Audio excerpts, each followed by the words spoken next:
Today, transforming your bank account, it's a lifestyle. Yeah, there's no tricks. And what happens when faith meets human desire?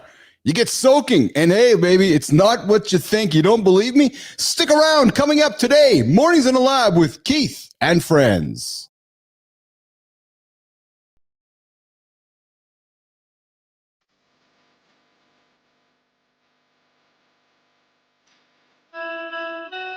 Welcome to Mornings in the Lab, where when something negative comes up, building muscle with peace, blood flow. Nobody is expecting Jon. if your lady's saying that, you're doing. Being as a super Be entertained by fun over here. How if I slept? Has my sleep been good? Is that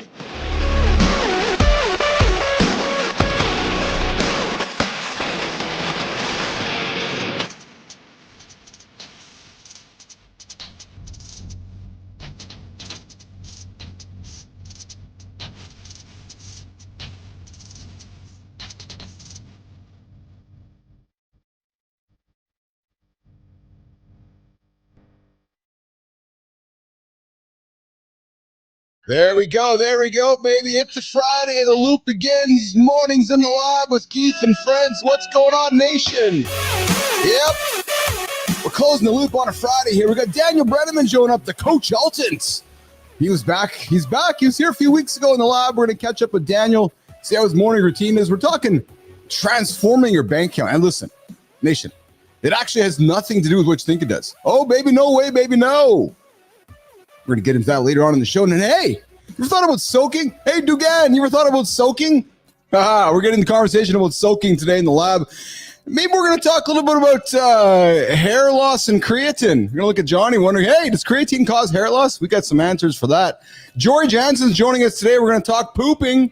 We're going to talk pooping. We're going to talk food. We're going to talk why is food so expensive and how can we lessen the food bill when we go and go shopping here in the store here. That's up today on today's show here. So, Jimmy, let's keep the show rolling, man. Let's bring in the crew here. Let's bring in Flynn in the black on black and Johnny in the black on black with the excuses with the black hat. And Nation, Marty's here. Marty's just making his way to the lab to turn the lights on. So nobody's going to be accusing Marty of being late. And Marty texted me at many minutes ago saying, Uncle Keith, I'm going to be there. I'm just running a few seconds on time. I don't bust somebody up for being late. I bust somebody up if they don't show up. Yes. We all got shit. We got to handle, and especially when we make the sacrifices, we need to make sure that our loved ones don't make them with us. And sometimes if being a few minutes late is what it takes to protect our loved ones, that's what it takes. That's it. So Kristina, we got Nation, we got Jack Dugan here. Flynn, we need to answer the question of the year on LinkedIn, I think, for us anyways on the lab. Is it Dugan or Dugan? Because I'm looking at the comments here, Flynn. And it's my dad is ridiculous, Dugan says. Or is it Dugan? You can say Dugan like you always have, but I think it's Dugan like Duran. Was it his dad? Well, I don't know, Bill. Dugan, is that your dad on there catching up with you and saying, I love that. Why the hell is Bilous saying our last name wrong? Yeah, I don't know. But anyways, Jack, good to see you there. Good time. Good time. Good to see you here yesterday. Yes, good things missed the show yesterday. Good time, lost the power. Dad. Jesse Freeman, good morning, good friend. Jesse, where are you joining us from this morning? Good to see you here. You are on the only morning show on the planet that gets up to start our day with you. Get you over, not hit the snooze button. We've been teaching Flynn not to hit the snooze button for months, and she's not hitting the snooze button anymore. So she's 9 minutes behind. I'm doing it. Andersen, how was your day today, brother?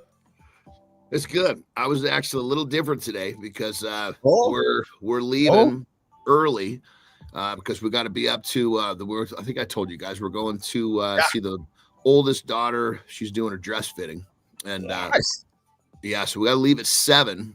Yeah, which means that my second morning training would have been cut in half. So I basically got up a little extra early, got some training in. Attaboy. Got my 10 sets of 10 squats in before the show. There you go. Did you do the rebound this morning? And Jesse, what's going on in Tennessee there today? Is it cold, warm? Good to have you here on the show. Listen, I invite you to subscribe to this channel, Jesse. We wake up every single day. This morning show goes every single day, 8 o'clock Eastern time. Myself, Andersen, Flynn, Marty, producer Jimmy, the whole, Flynn, a cornucopia of guests that come to our show here, Flinner. Thank you, Johnny. We have a conversation to have. Okay, we need to figure out how do the future generations not lose old time language like cornucopia and Bob's your uncle and take it on the chin. How do we make sure that the future generations? Well, I think we got to go. I think we got to here. Well, see, I think we got to go further back. We got to use word like knickers and drawers and shit like that. And we got to go way back. We're gonna go. We got to go way back. Pull up your bootstraps. That's it. Flynn, we could actually set up Johnny's studio with like fax machines and sticky notes with all the ultimate old school vintage studio with just paper and a big picture of Jack Dugan on the wall. Dugan, just a massive picture of his journey losing weight with Good Time walking next to him. And you're old when there's appeal to you. Like Tom Hanks is a collector of vintage typewriters, and you're like, not much going on, eh, Tom? Well, there's something to be said for kind of having your own language, like we've started to develop on the show. Yes, that's true. That's very true. Very true. So it's just the way that I talk. Terry always busts me up. Like the other day, I was like, "Hey, honey," I was like, "Is there any clothes in the machine?" She said, "What are you talking about?" What machine? I said, "Is there in the dry machine? Is there any clothes in there?" I was talking about the dryer. But I think I referred to it as the clothes machine, the wet clothes machine, or the dry clothes machine. She's like, "What is wrong with you?" I said, "I'm just breaking it down nice and simple. There's a dish machine, there's a clothes machine, but there's a wet and a dry clothes machine." It's locational too, right? Like at different locations say different things. Have you ever seen the video where it shows that in different places in the world, this makes complete sense, but I never knew it. Animal sounds are different. So like we'll say moo, but in certain places in the world, they don't say moo. So what a cow sounds like. No, but it's like complete. I gotta find this video. It's fucking hilarious. You find the video. We'll bring Marty in here. Marty, we're doing moo sounds here in the morning. What's going on, Marty? What? Hey. That was a Keith. No, it was man. Keith is hold on. Marty's waiting for a good joke from Keith today. Marty, that was a brown cow. I didn't even get that one. Fuck. Anybody? Yes, crickets. Jesus Christ. Well, hold on. I gotta defend the little nutty son of a bitch because I grew up on a farm for a chunk of my life. Yes. That was a pretty fucking good cow sound. Cows don't go moo. They go They don't. Exactly, John. Tina, what you think? Marty, I'm a city girl, so me commenting on what cows sound like, it's going to be from whatever book told me. Speaking of until you're out there fucking spreading alfalfa amongst the fucking cows, you don't know what cows sound like. You don't know. Tyler and Carissa Holland, and they're joining us from the farm this morning. Good morning, you guys up in Alberta. We know you're tuning in this morning. They've been up for 3 days already. They joined the show yesterday morning. They wake up sometime before John and Marty and myself and Flynn accumulatively. They just get up in the middle. They're just in the middle of the day here. So they're repping the morning show on the Instagram and Threads platform. And Jesse Freeman, mainly cream and sugar, sometimes no sugar. Jesse, you got to keep the sugar out, brother. You got to keep the sugar out. You got to go black all the way, right, boys? Just black is the coffee way to go. Well, also, it doesn't have to be black on black. It doesn't have to be so immediate either. There is some not black and white. You could get rid of the sugar at first and do some cinnamon instead of going directly to black. Just saying, guys. Is Flynn offering advice right now, or is she just talking? What is she saying? I'm talking like the average person who doesn't do everything that you do. And I'm just saying, sometimes it works if you take gradual steps. Yeah, so Jesse, no, the sugar just gives an extra boost. No, the sugar gives extra bloat. Yeah, there you go. Yeah, that's it. Cinnamon. Give it a try. It's sweet. It's delicious. All right. So Jesse, give us the cinnamon.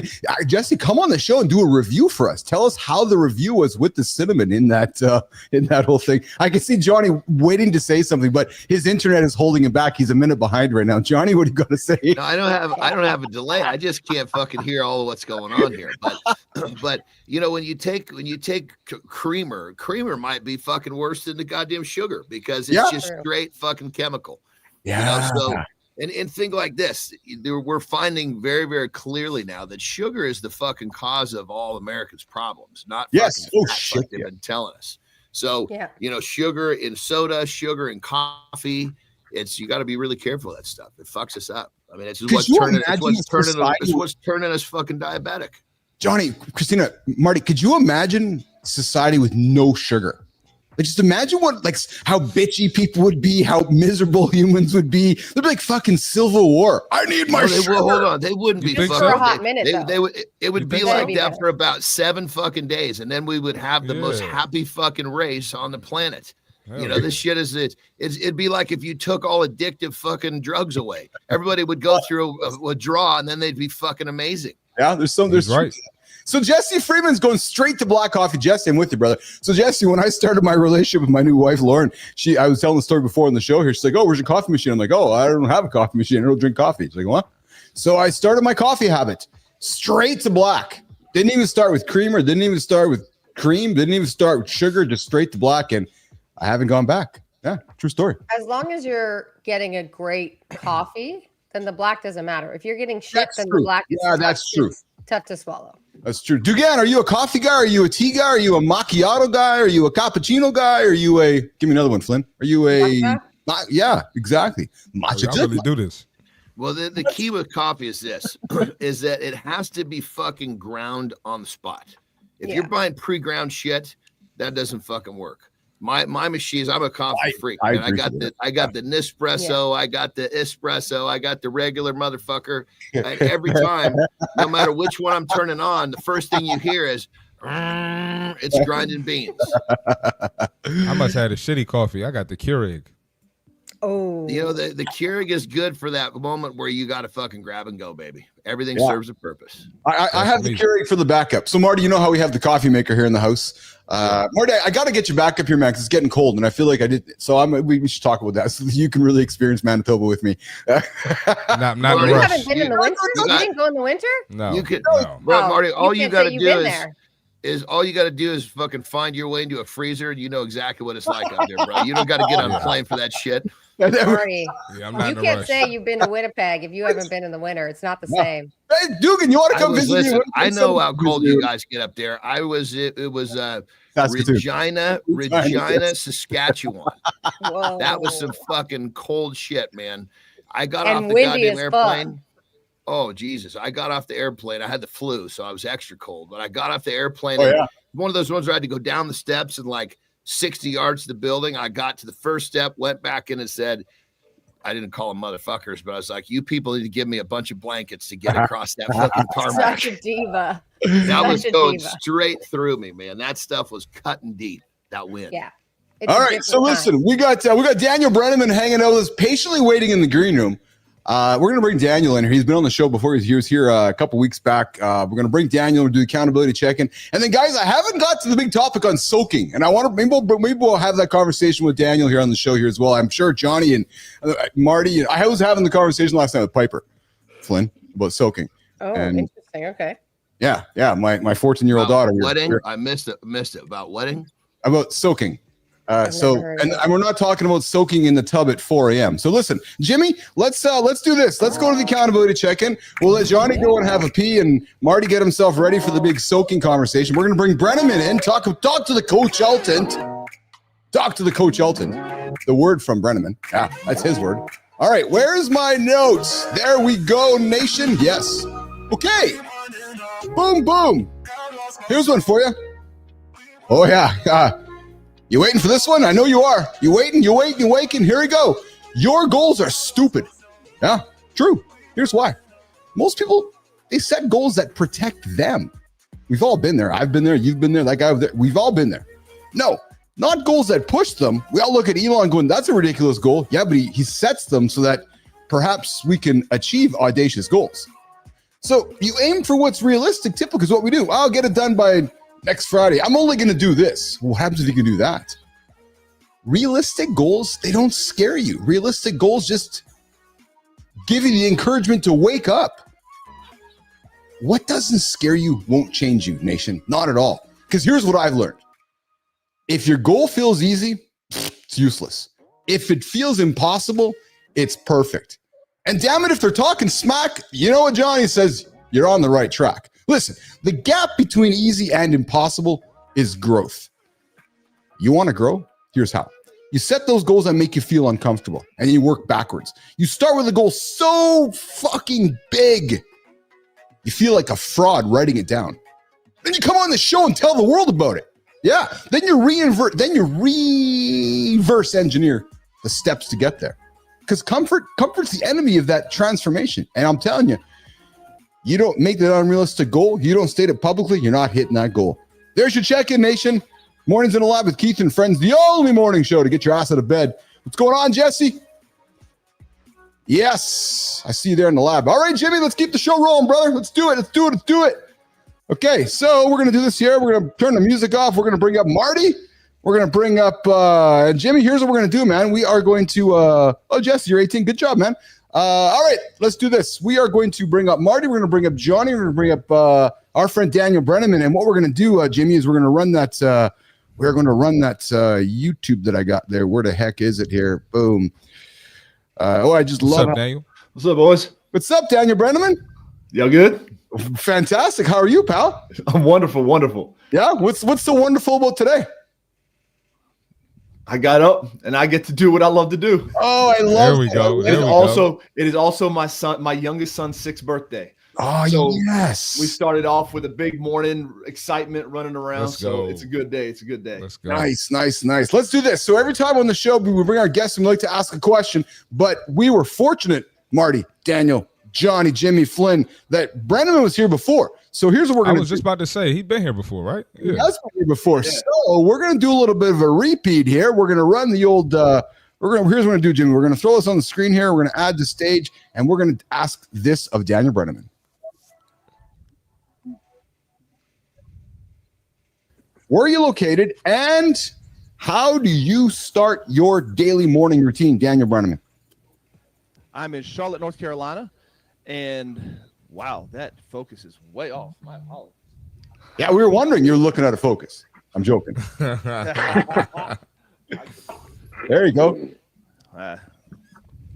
There, that autofocus is getting me. All right.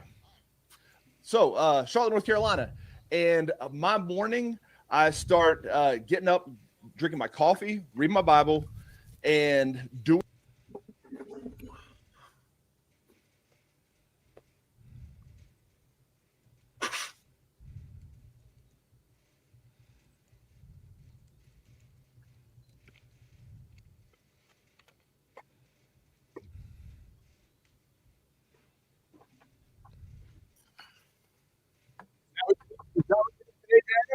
Is that how it went today, brother? Is that exactly how it went today? How did your morning routine go today, pal? Absolutely. Well, other than the donut that the son came down and grabbed, threw on everyone's plate. Nice. And now that it's Christmas time, yeah, I'll sit on the couch with my black coffee, because black coffee yes. Absolutely the way to go. Yes. And turn the Christmas tree on and the fire on. So, a little warmth, little ambiance. So everything and. So what kind of donuts? I got to ask the question. Was it Dunkin' Donuts? Was it what kind of donut? It was Dunkin' Donuts, only because we had to get them last night. If we were getting them fresh, it'd be Krispy Kreme, because they're hot and ready. Yes, sir. Got to stay on that. Yes. We just had a Krispy Kreme open up here in Winnipeg a few months ago, and it is you drive by that place and it's madness. It's madness. Did you go yet? Don't go near. I have not been, Marty, but the crew has been, and there have been Krispy Kreme donuts in the house, and they may have made into my belly along the way. I understand. Yeah, this is a piece of advice that I'm never going to be able to give somebody. I couldn't tell you what's fucking better, Dunkin' Donuts or Krispy Kreme. This is something that I have zero experience with. So that's what makes you a better man than the rest of us. Yeah, I wouldn't say better. I would just say more disciplined in this arena of life. Yeah. So Johnny, so Daniel, Keith, and Marty are gonna maybe jack up on Johnny for a second here. I think we're all curious of this. So Johnny, you have never had a Dunkin' or Krispy Kreme donut, and I'm being very serious with my question. If you had one, would it like mess you up in the head more so? Would it mess you up? Like, would you be chasing more sugar? Would it just be? And I know you're gonna say, I just don't do it, but I'm just kind of curious on behalf of us boys here, like. Has there been any curiosity? Is there just no interest? If you had it, what would happen? Like, and I'm being very serious, John. What would happen? So how's this? I'll tell a quick story to kind of summarize, before I attained the discipline to make that statement, right? So, an addictive personality, also a fucking gambling problem, so let's just add that to the eating fucking donuts addiction. I basically I've living in the Bay Area at the time. It's like 11 o'clock. I leave at 11 p.m. so I can get up to Tahoe when the tables are emptying out about 2 a.m., right?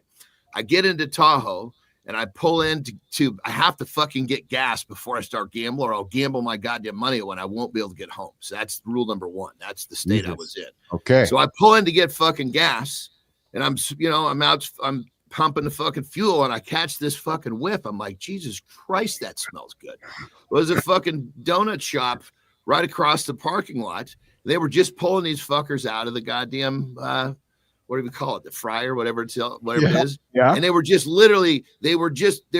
glazed donuts, and they were dunking them in the fucking glaze, because they were like hot out of the thing. So, of course, my addictive personality gets hold. I'm just going to have one. Come on. Are you fucking out of your mind? Man. You're pumping your fucking gas to make sure you can get home because you're about ready to gamble all your money away, and you're going to have one donut. So I go in there. I have one. I probably ate until I was so fucking sick, I almost couldn't gamble. Yeah. I mean, one addiction almost killed the next. That's how fucking bad, so. How old was this? Last week? No, I'm joking. Yeah. It was shortly after college, because what I realized was and thank God, I am so fucking grateful that I got this shot that just hit me like a goddamn lightning bolt. I was like, you know what? Your addiction doesn't care how many zeros in your bank account. You come up here and you fucking lose them all. Yeah. So whether it's 2, 3, 4, 5, 6, 7, every time you come here, you lose them. You need to stop this, because you're going to be a fucking degenerate fucking gambler at 40 doing the same dumb shit. So I was like, that's it. I fucking quit cold. It gave me such a view at where this addiction could take me, because literally, whether I had $50 or $5,000, it was going to fucking all be gone every time. Yeah. Hey, Daniel, when you hear that, I like to create a safe, vulnerable space here in the lab, and I'm not asking you to stand up here and be naked and reveal shit unless you're comfortable doing so. But if you found yourself in a similar situation as Johnny, or maybe myself or Marty, where you're like, you can't overcome something, you just do it, maybe to a point where it's destructive, Daniel? Man, that's a tough one. That's a tough one. Not necessarily to that point. And here's why, is because I was fortunate enough to learn early on that I can learn the lessons from everyone else. Okay. Without having to experience it myself. Yes. So I have saved a lot, brother. I have saved a lot of headache. Yeah. Across all arenas of life. Yeah. That and not had to deal with a lot of that. Oh, I need to get rid of it because I need to get rid of it because. And Daniel, I asked this, and I asked this with full grace and no judgment on somebody like myself, or Johnny or Marty, or maybe somebody who's battled with some challenges with addiction or so forth. Would you say, Daniel, I know you're a man of faith, and I know you've been a man of faith your entire life, and I know faith's a big part of how you start your day with your morning habits and routines. Would you say, Daniel, that perhaps was a big foundation for you to eliminate choices or eliminate paths you were going to go down because you started your day rooted in some great values, Daniel? Absolutely. I would say it's the reason. Yeah. My parents are very strong Christians. Yeah. And they are even way more traditional and conservative than I am. But being raised in that, I was always smart enough to say, okay, I'm going to trust what you say, and then figure out later if I want to deviate. And so I followed the rules blindly, got to 20, 21. Okay, why do we do this? Why do we do that? And started trying some things out for myself. But it was very calculated. It was very methodical. And so the values that I was raised in absolutely contributed to that. Yeah. That's amazing right there, because I'll be totally honest, I was the flip side of that fucking coin. Me too, Johnny. Yeah. I was told all of the things I shouldn't do, and it was almost like the fact that I was told I shouldn't do them, I had to do it. Now, granted, thank God that the values and the morals in the home were strong enough that, like, drugs and shit didn't enter that equation, thank God. Yeah.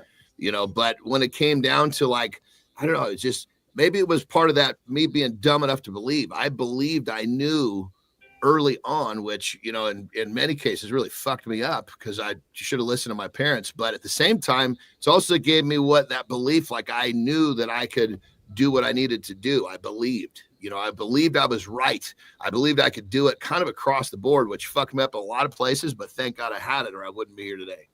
For sure. And one additional thing I will say, two things that my parents instilled in me that helped with that is, number one, I was pretty talented as a kid. I played sports. I was good in school. I could play instruments. Like, there's a lot of things that I did. And my mom always looked at me and said, you've been given a lot of gifts.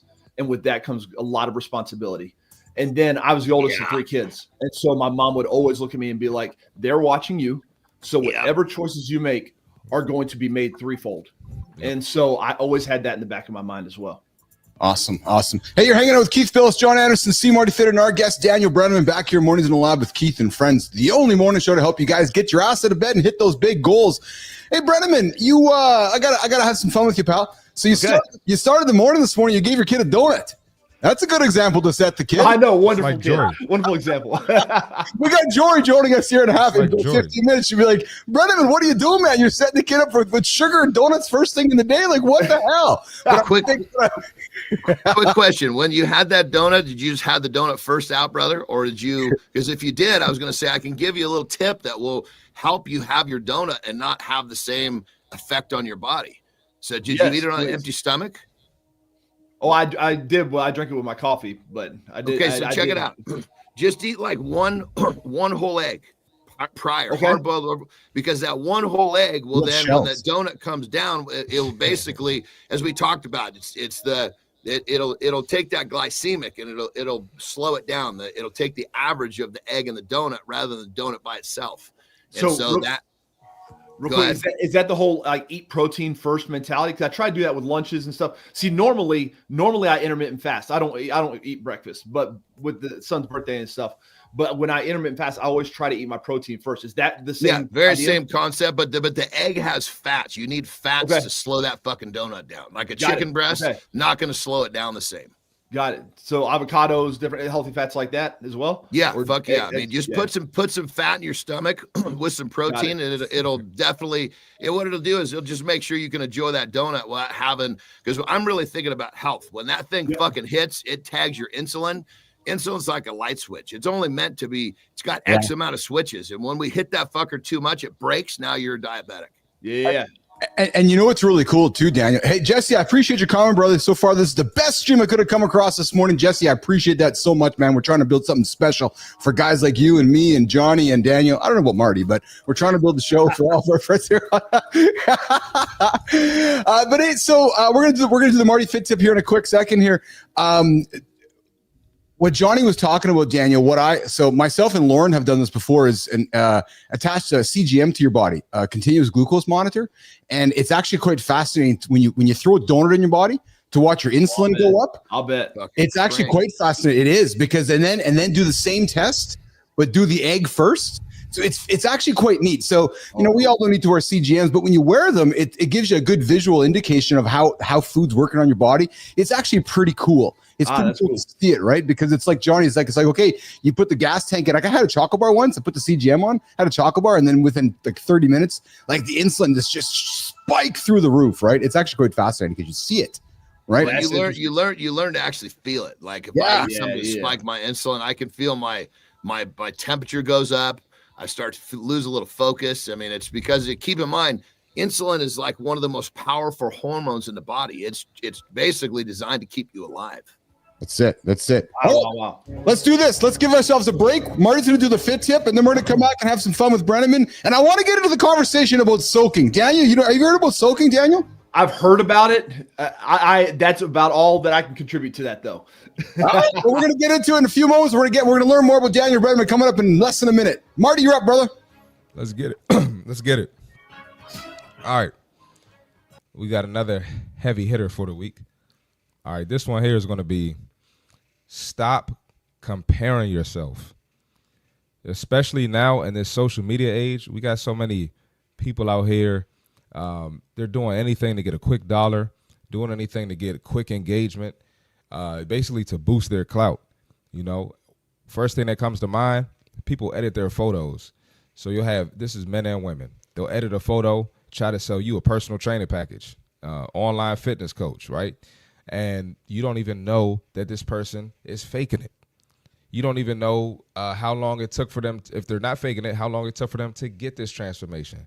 So stop comparing yourself. Focus on your progress. Did you get better? Did your weight go down? Did your body fat percentage go down? Are your clothes fitting differently? Do you feel better? That's what you need to focus on. Comparing is going to be one of the first ways to get you out of your fitness journey, right? You're going to think you're not good enough. You're going to think you're not worthy enough. You're going to think you're wasting your time. You're wasting your energy. Oh, my genetics are holding me back. And then you start to come up with those BS excuses that we talked about yesterday, all right? So don't worry about what other people are doing, because a lot of times they're lying. And a lot of the times people had just been in the game longer than you. And people also take PEDs, and people get surgeries to also sell you these plans. So don't compare yourself, all right? Get 1% better every day, 1% better every workout, 1% better every meal, and watch you hit those goals and watch your life change. That's the fitness tip for today. Stuff from Marty. Marty, that's good stuff, man. Comparison's the killer, eh, brother? And everybody just compares, eh? Yeah, man. It's hard not to. It is hard not to, especially, in the fitness world. You're looking at pictures, and it's compare, right? So, All right, you're back with John, Marty, myself, Daniel Brenneman here. Mornings and Live with Keith and friends. Daniel, before we get to the topic of soaking, let's spend some time talking about you and talking about Coachelton and what's on your mind in today's world of personal branding, LinkedIn, as you exit 2024, Daniel, and you look into 2025. What are you thinking, brother? So I don't know if you remember last time, but we talked about content playgrounds, not content pillars. Yes. And so that's what's on my mind. I'm actually making it a focus of 2025, helping people create content without with being consistent.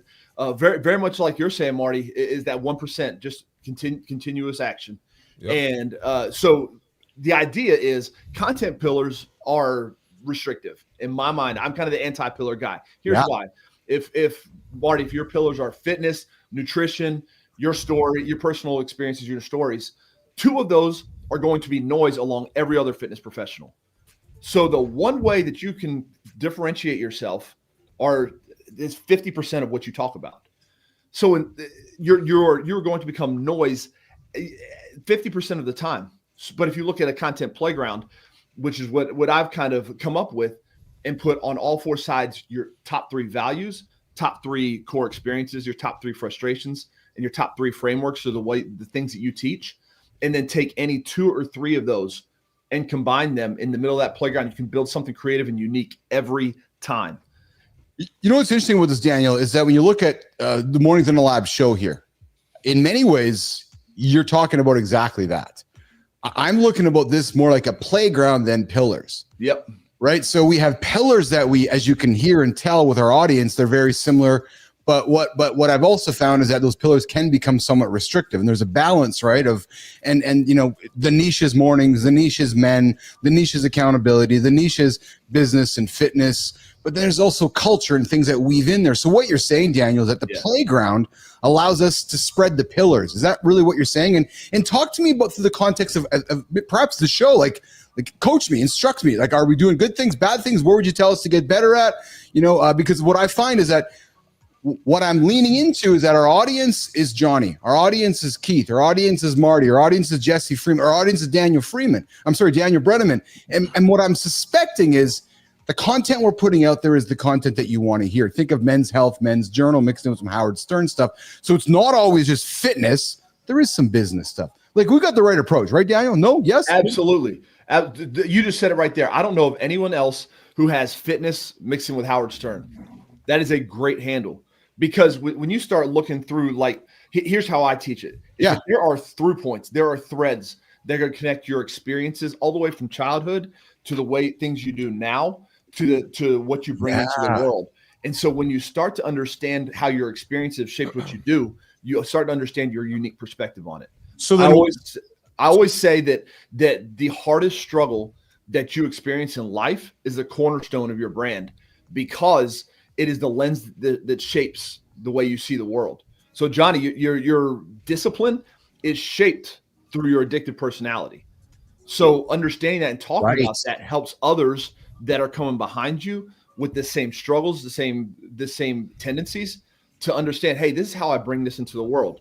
And you're doing it in the fitness space, and you're doing it in this Howard Stern type of way. Now there's no one else competing in that space, because it is so unique to who you are and what you do.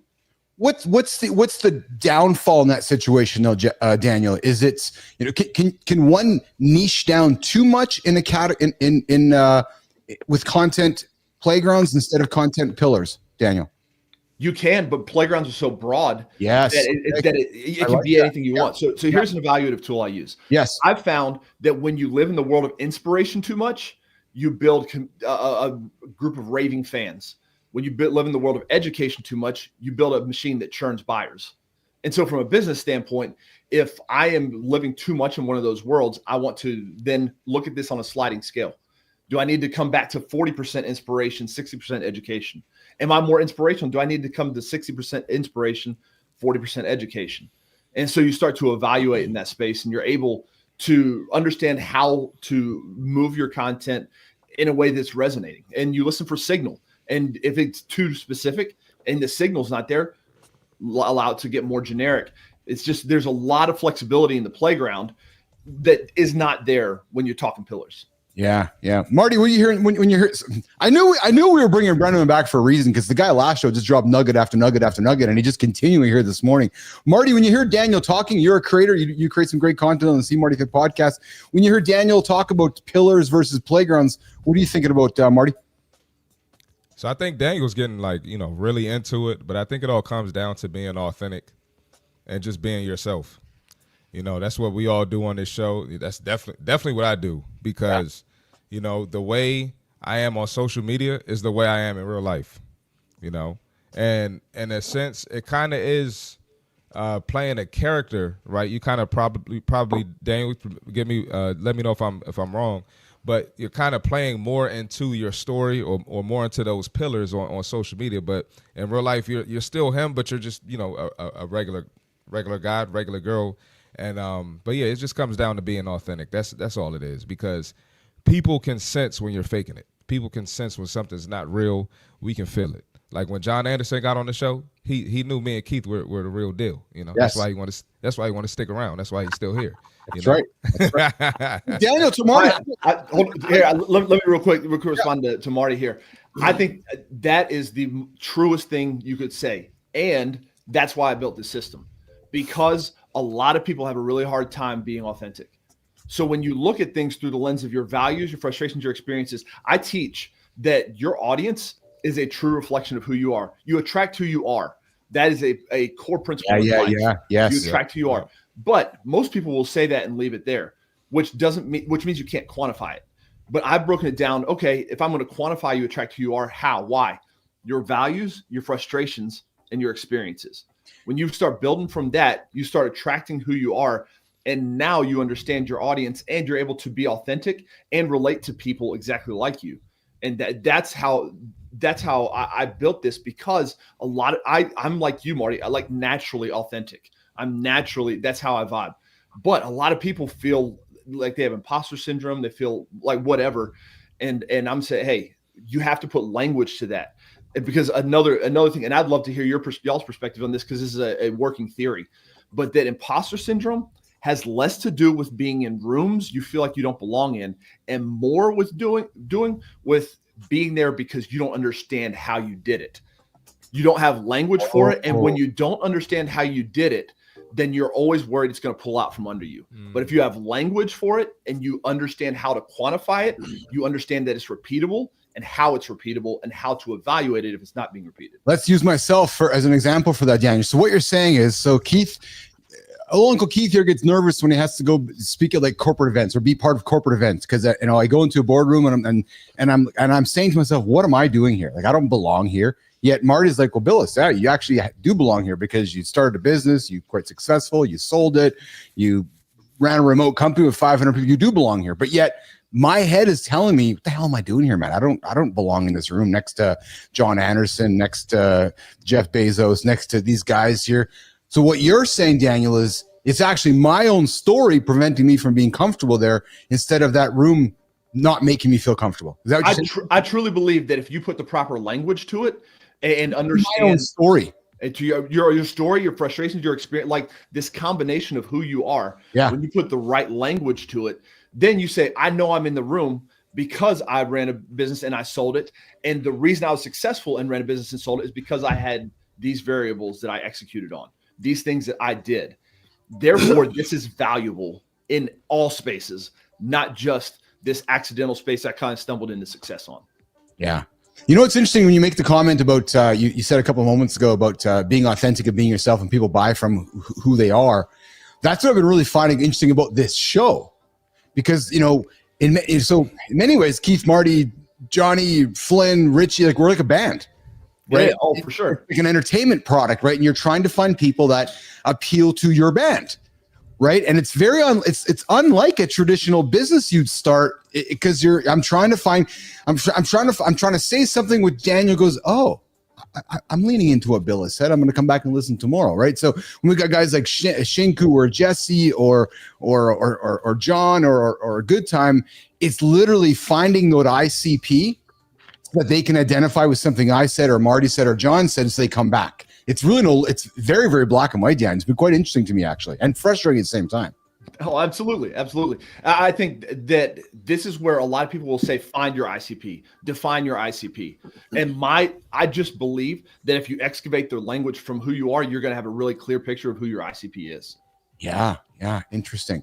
Daniel, as we wrap up our segment with you, brother, what's one? So we talked content pillars, content playground. Let's create some content for you for the LinkedIn feed. What's a bit of advice somebody could take from you when it comes to creating their content playground? When it comes to content playground, define who you are from the experiences you've had. Stop looking outwardly to define the variables that are going to allow you to create content effectively. Because when you start to put on the other variables that everyone's telling you need to put on that are not true, authentic, and alignment with who you are, then you are going to put an expiration date on your consistency. Yeah. And when you put an expiration date on your consistency, you run the risk of being 10 years down the road and hating what you built. Yeah. It's what is sustainable? You know, I mean, if you're being truly organically yourself, it's fucking sustainable as it gets. As it gets, man. Yep. What? So Daniel, that's a nugget, man. What did you say there? You're putting a deadline on your consistency. What'd you say? You put an expiration date on your consistency. Whoa. That's like saying in your calendar, okay, I'm done January 1st, 2030. I'm going to be done this whole thing. I'm done now. But here's the wild thing is you don't know when that expiration date is. I know.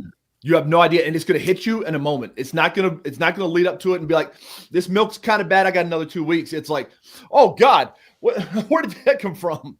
Yeah. And you're redone. And if you're just truly sharing your story, sharing who you are, that milk never fucking goes bad. No, because you're truth, right? Yep. You're always truth. And it always evolves and it's always new and fresh when you're paying attention to your experiences that you're having and the story that you're experiencing every day.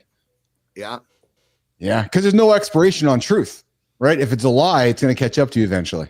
Absolutely. It's as simple as that. And I wouldn't even say a lie if it's out of alignment. Right. If it is just simply out of alignment with who you are, it'll catch up to you. Oh, I like that, man. Wow, that's powerful stuff. Daniel Brenneman, as always, brother, you're dropping nuggets. You're dropping nuggets here mornings in live with Keith and friends. Hey, dude, I got a question for you. So when you're not on the show, do you listen to us? Absolutely. Oh, good. So it's working. We're inviting people on and we're having them kind of tune in after. What the fuck else is he going to say? Well, Jesus Christ. It's funny, but I'm saying say no. No, I don't listen to it at all. I actually despise the show, but I like coming on. I just hate the show. Good. So Jimmy, we're going to delete that part of the soundbite. I'm strategic with the question. No, y'all going to clip that one and be like, look at this a-hole. Exactly.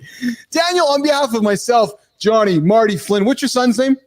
Carson. Carson, happy birthday, Carson. brother. You have yourself an how old Happy birthday, Carson? Carson. He's 6 today. Oh yeah, go Let's ahead. go. What a fucking amazing age, brother. Oh, it's so much fun. Yep. That's awesome. That's awesome. Daniel, you have yourself an awesome weekend. And listen, man, I got an open seat for you regular. You come back and hang out with us. I love the energy you bring. I love the topics you bring, and you always give us something to think about. I'm telling you, I learn something every time you come on the show here, and you have yourself an awesome day and good time. Also wishing a happy birthday to Carson as well, and so is Dugan, Jack Dugan. So Daniel, have a good one, brother, and we'll talk to you soon. Okay? Thanks, Sounds good. We'll see y'all. Yep. All right, Thank Johnny. you, brother. Johnny's got the lifestyle tip. Then we're going to come back with George Andersen. We're going to talk expensive food. And if we have some time, we're talking pooping too. Although Rich is not here. So pooping and expensive food. What? Let's get it, Johnny. Come on, baby. All right, don't make this mistake. Too many people are trying to make progress by doing more, when the most efficient way is to look at your daily rhythm and find, even if it's just one bad habit to remove. When you remove a single habit that repeats itself every day, you will be blown away at the type of progress that you will make moving forward. So don't make this mistake that most people make, thinking, I got to do this, I got to do that. Adding responsibilities to an already difficult task, when all you need to do is break down how you live your life on a day-to-day basis and find that one mistake, remove it, and you'll be very happy with how fast you make progress. Rock and roll. You remove some bad habits, you're going to find progress. That's how it works. All right, we're back with Jory Jansen, Keith Bilous, Marty. Jory, what's shaking? Oh, you know, I'm just excited to talk about poop later. So yeah, we're going to talk pooping. We're going to hopefully find some time here. We got Jesse hanging out with us in the comments here, and Marty. I got to roll early, but I just wanted to hear the fit tip and say hi to Jory. That was it. Yes. Stay around for the topic. Come on. I listen. I wish I could stay here 4 hours a day. Yeah. What if I could?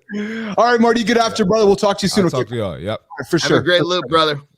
You too. All right, Jory, we got some comments coming in from Shinku and the gang here on the side here. But Jory, let's get into, first of all, let's start the conversation. I thought it'd be good for both you guys here. I want to talk about the cost of food. Mm-hmm. Food's expensive. I know Johnny's always dropping nuggets on his Instagram feed with folks looking just for hacks on how to buy good food in bulk. And we had a conversation a couple days ago where, you buy chicken in the frozen food section, but you look on the ingredients and it's more than just chicken. Where Johnny's like, no, if it's chicken, it should be just chicken. Well, that's because they're buying that frozen chicken in the fucking TV dinner section. Yes. Go to where it's just fucking where there's truly food. You got to get away from the aisle where it's, if the chicken you're picking up is one door away from a Hungry Man fucking TV dinner, you got a problem. Well, this is true. But Jory, let's I got some visuals for the screen here today. Let's just talk about it. Let's throw the conversation about eating healthy doesn't have to be expensive, yet most of us have, it is expensive. Jory, where do we start? Well, I think where we need to start is like with anything, whether it's your business practices, whether it's your workout, you need a plan. Yeah. You need to have a plan. And if you don't have a plan, then as a lot of you say, then you plan to fail. Yep. Right. So the biggest one is to figure out what do you, and if you live with others, enjoy eating, and make that menu plan. Doesn't have to be exact, but make something. So you've got a plan. Now you look through, don't just buy whatever. So embarrassing. I helped my parents move and I looked through their cupboards, packing things. They had not one, not two, not three, not four. They had 7 bottles of vanilla in a cupboard.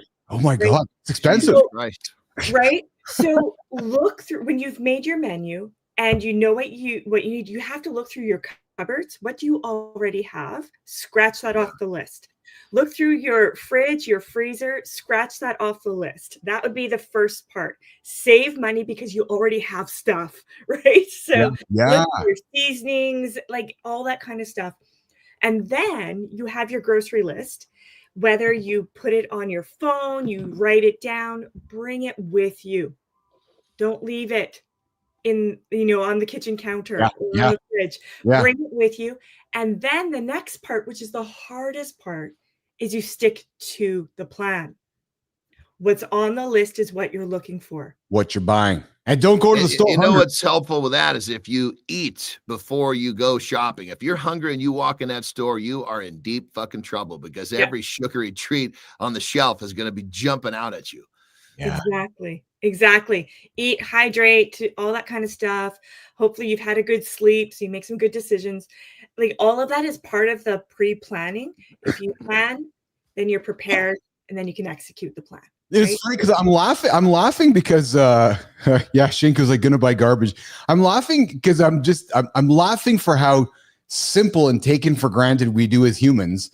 Like you just said, Jory, make sure you sleep, make sure you have hydration, make sure you have food before you go to the grocery store. Somebody's like, really? What the hell? Like, what are you going run a marathon? No, I'm trying to help make good choices. Yeah. Because we don't make good choices when we're tired, right? Yeah. And we look for quick fixes. Yeah. So once you've done that, then the next thing you get to do is you go home and you prepare what you need. So like in my family, we're a small family of 3. So we're blessed in a sense that we're not going to have to spend as much as family of 5. Yeah. But that means not wasting things. So if we buy a big, package of chicken breast or chicken thighs, whatever it is that's on our menu, then we portion it out and put some in the freezer, some's in the fridge. Yeah. It's things like that. So that way you're not wasting, because if you're eating the same thing for 7 days, first of all, you shouldn't, because when in doubt, throw it out. But if you're eating the same thing all day long, all week long, you're not going to make a good decision. You're going to be like, let's eat out. And that's expensive. Throwing food out and then eating out is super expensive. So figure out ways to do that. I'm not a huge batch cooker. I think it's a great thing to do. It's just some people are not wired that way. So if you're not wired that way, don't feel bad. But the cook once, eat 2 to 3 times rule is really helpful. So if I'm making chicken, I'm going to make extra, so that way tomorrow I can season it up a different way. So then it's eaten differently. It's not the same chicken meal for 3 days in a row. So, there's some things that you can do to save money around that. The other thing too is, how else do you save? Like, I love a good latte. I really do. I can also make one for $1 versus $7 by doing it myself. But it's not the same though, right? Because there's a social experience, and I'm just challenging a little bit, because it's like, I want to go with Jory and have a latte. Yeah, but if you don't have a latte, it's 30 days a month, you just save yourself $200. No, but I want to go sit down and have a latte with Jory. Well, then then don't go. If you're getting your latte through the drive-through, then you can go with what Jory's saying, because if you're looking for the experience, you're paying for that experience, but the experience is not the drive-through. I mean, I would say, like, it's like your treat day or a treat meal or whatever, right? Go for it, for sure. Have that experience. But when you're looking at, I can't buy my family vegetables, there's a way to do it. Right. Just like I can't work out at night because I've got all these, I got to drive my kid here, there, I got to do this. Well, then you got to get up early. Right. So you figure out what works for you. Is it necessary? And like you said, it's simple. Doesn't mean it's easy, because it's the mindset. Yeah. Well, there's a whole nother element of this. Everything Jory said is spot on and wonderful, but there's another element. Like the majority of my clients, we need to help them save, but it's not always money. It's mostly time. Yes. And so when you can save time through this, that's where, obviously, like Jory's talking about, cooking once, eat 3 times, you got to figure out what does your life allow? You might be cooking once, eating 5 or 6 times. That's part of understanding how to make it work for you personally. A person has to figure that out. Some people, they have, their time is so much more valuable than money. They'll actually go as far as to have food prepared for them. Then we got a different challenge. Okay, we've got good whole food. What's it being cooked in? We're talking about that too. So there's the whole idea of saving with food. There's the word save can attach itself to quantity, not just money, time as well. Yeah. Jory? I like that you have up here, like eggs. For example, I love egg bites. I made some with a bunch of budget conscious university male wrestlers the other night. Yeah. And it was great because we compared it. Like if you go to Starbucks to get their egg bites, you're going to spend $7+ whereas you can, for like 50 cents, have your egg bites. Right. It's a huge cost saving, and it's going to taste just as good. Like one of the guys was like, I don't like eggs. Let's see how this works. And he's like, this is beeping good, right? So he really found a way that was, you can make, several meals using your muffin tins, even mini meatloaves and things like that. Stretch it. I love using canned options. Frozen options are going to be cheaper than fresh. They will. Yeah. Right? So when cost is definitely the factor, and if I think of those that celebrate Christmas or other celebrations, it gets really expensive. I want to buy my family awesome gifts, so I also don't want to not eat well. So these are some ways to do that, and swapping out different options. Reduce meat is super expensive, so plant-based, mix it up. It doesn't have to be only a vegan meal if that's not your jam. Add it to, so a little less meat on the plate, and then add some plant-based protein, and that saves you quite a few dollars. Yeah. Johnny, any additional comments on this, brother? Yeah, I think, if you strip it all the way down, really what we're talking about, we're peeling the onion back to making a plan that works for you, and that's when it comes down to. And there's so many different facets, and a good plan does have a few different facets. And when you break it down, you understand what's best for you. You can actually save yourself a lot of time, energy, grief. It's most people, I think the biggest problem is they wander through this topic without actually doing. They're not recognizing they're going to the store hungry. They're not recognizing that they're, like George said, they're buying shit they already have. They're not recognizing the simple things they could do to make it better. And a little bit of inventory, a little bit of self-analysis, and people can sharpen this up pretty easily. Jory, you mentioned canned over frozen. Is that your recommendation? Really, like buying canned vegetables over frozen vegetables, kind of thing, as an example? That would be if you're super tight. Like I had a client a number of years ago, poverty line, right? We went to the dollar store. And you're not going to find fresh whole foods at the dollar store. Of course. However, we did find options that were better than, going and buying pop for the family. So the canned lentils and beans, the canned tuna and salmon, those were ways to save a lot of money for that particular family. Now, if you're looking for people that have more money than that, I would choose frozen over canned. Canned generally is going to be higher in sodium content. Of course. And so, right, because it keeps it, that's why its shelf life is so long. And so I would choose, in terms of health, fresh first, expensive. So buy seasonal type of things, then frozen because it's packaged at its best. So, and then it's frozen, and then go to canned. So it depends on your budget. It depends on your taste preferences, all that sort of thing. But in terms of health-wise, fresh is always, usually, I shouldn't say always, best, and then moving backwards. So the less processed is always the better option, and less that takes away from feeding your family. Yeah. We got a question from Jesse Freeman. Quick question for you, Jory, before we rock and roll here. And Flynn, if you want to come up for a quick question too before we leave Jory. And Nation, we're going to get to the pooping topic on Monday. We'll get to it early next week. Here, great conversation about food here. Jory, we got to have enough time for that topic. We can't just skip across that one. I know. Yeah, segue from eating healthy food to shitting. Jesse has a question. Jory, I have a question. Is it weird to like deviled eggs, but at the same time not liking mustard, but still enjoying the deviled eggs? Oh, no. I mean, and weird is good. Weird is not bad. Thank you, Jory. I was going to say, let's set that straight. Weird is a fucking good thing. Why does it got to have a negative connotation? We welcome weird here, Jesse. Because you're adding other textures and flavors, so it's going to modify what that mustard tastes like. I'll even take the yolk out of a hard-boiled egg and add in hummus, right? It's just an alternative. So you can do a lot of different things, and it's not the same deviled egg, right? Or the same hard-boiled egg, whatever it is. So no. I mean, you're a good weird. All good. Yeah. Flynn, you're a mom. Jory's here talking healthy food and budget food. Questions for Jory before we rock and roll? Coming from your head there, Flinner? I mean, you answered a lot of my questions. I think it absolutely adds up, especially when you're trying to get the kids fresh food and they like the berries versus the bananas, or they, like the stuff they're eating is the more expensive stuff. We have recently gone to more frozen things because we're able to fit that into our budget, and because of your point, which is it's frozen at its best point in time. Yeah. Is it the ideal? No, it's not the ideal. You're going to get quite the crisp on the broccoli the same way as if it was fresh. No, it's not. But when you are trying to be budget conscious, I think that's a great tip for people. The frozen, and then if they like berries, put it in a smoothie, because then you can do the frozen berries, all that kind of stuff, I think is really helpful.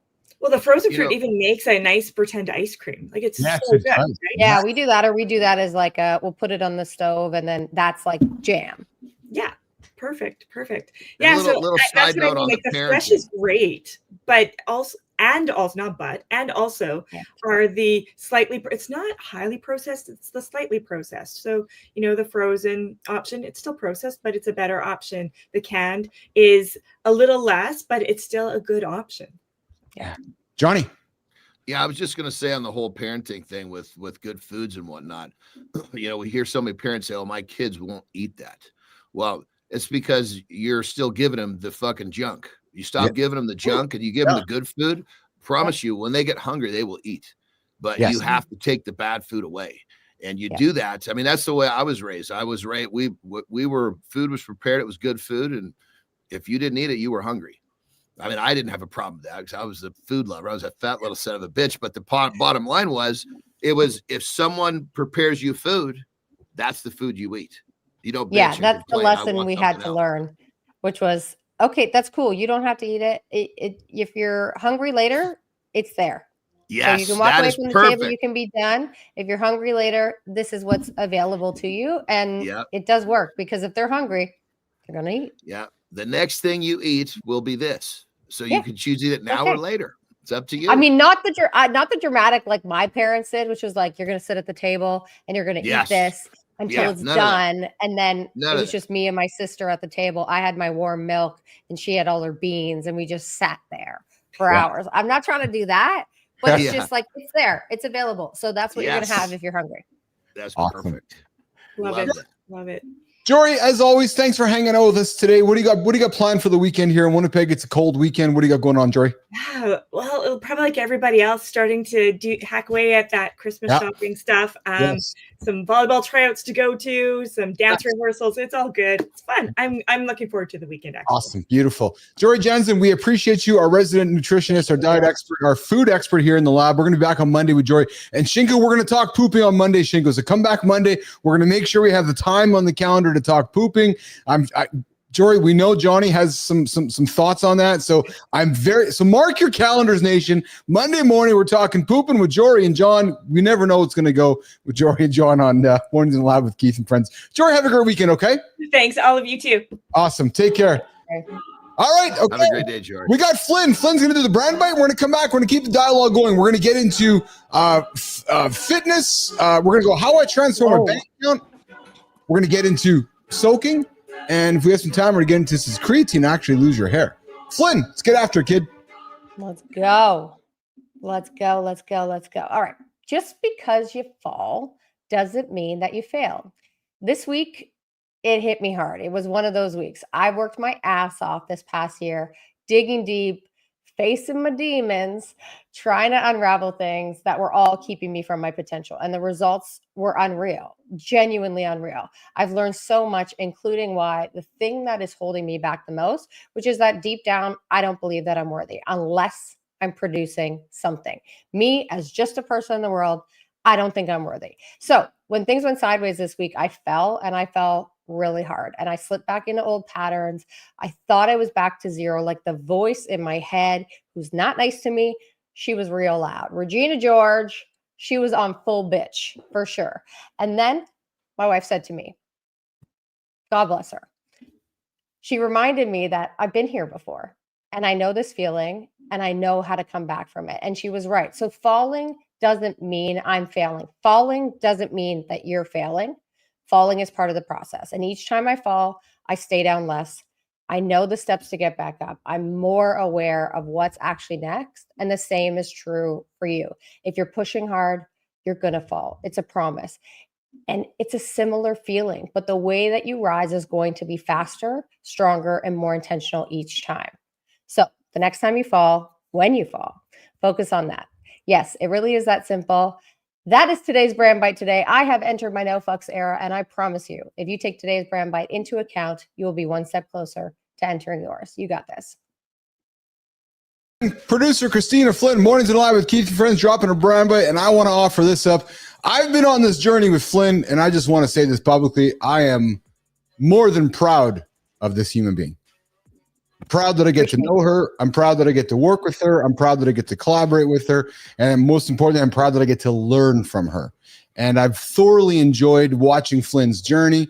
I've thoroughly enjoyed watching the decisions she makes, and I'm thoroughly enjoyed just watching the vulnerability come to life here. I know Johnny and Marty and we all are, and I know even all the listeners are just thoroughly enjoying it. So Flynn, man, my heart is full of respect and lots of love for what you bring to the table. Really, I mean this sincerely. Right back at you. And yes, Shinku, I am the F-bomber. Yes, she is the F-bomber. Swear a lot, and I love the word fuck. But the thing I love about Flynn, just it's real, man. It's real, and that's what I've thoroughly enjoyed getting to know Kristina Flynn as we keep building this thing together.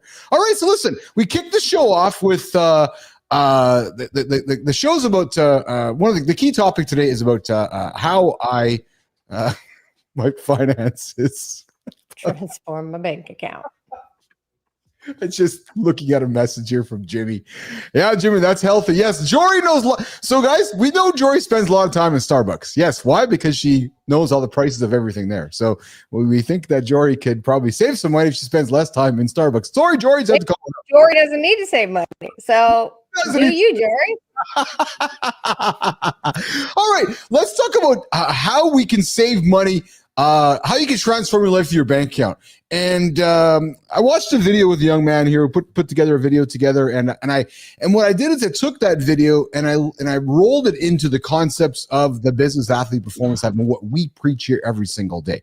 So Jimmy, I'm going to throw this gamma up on the screen here, and there's some significant secrets to this, but actually there's no rocket science to it. So let's talk about it. The financial six-pack, pumping up your finances, 5 fitness-inspired money lessons to move your life forward in the bank and how you can change your bank account.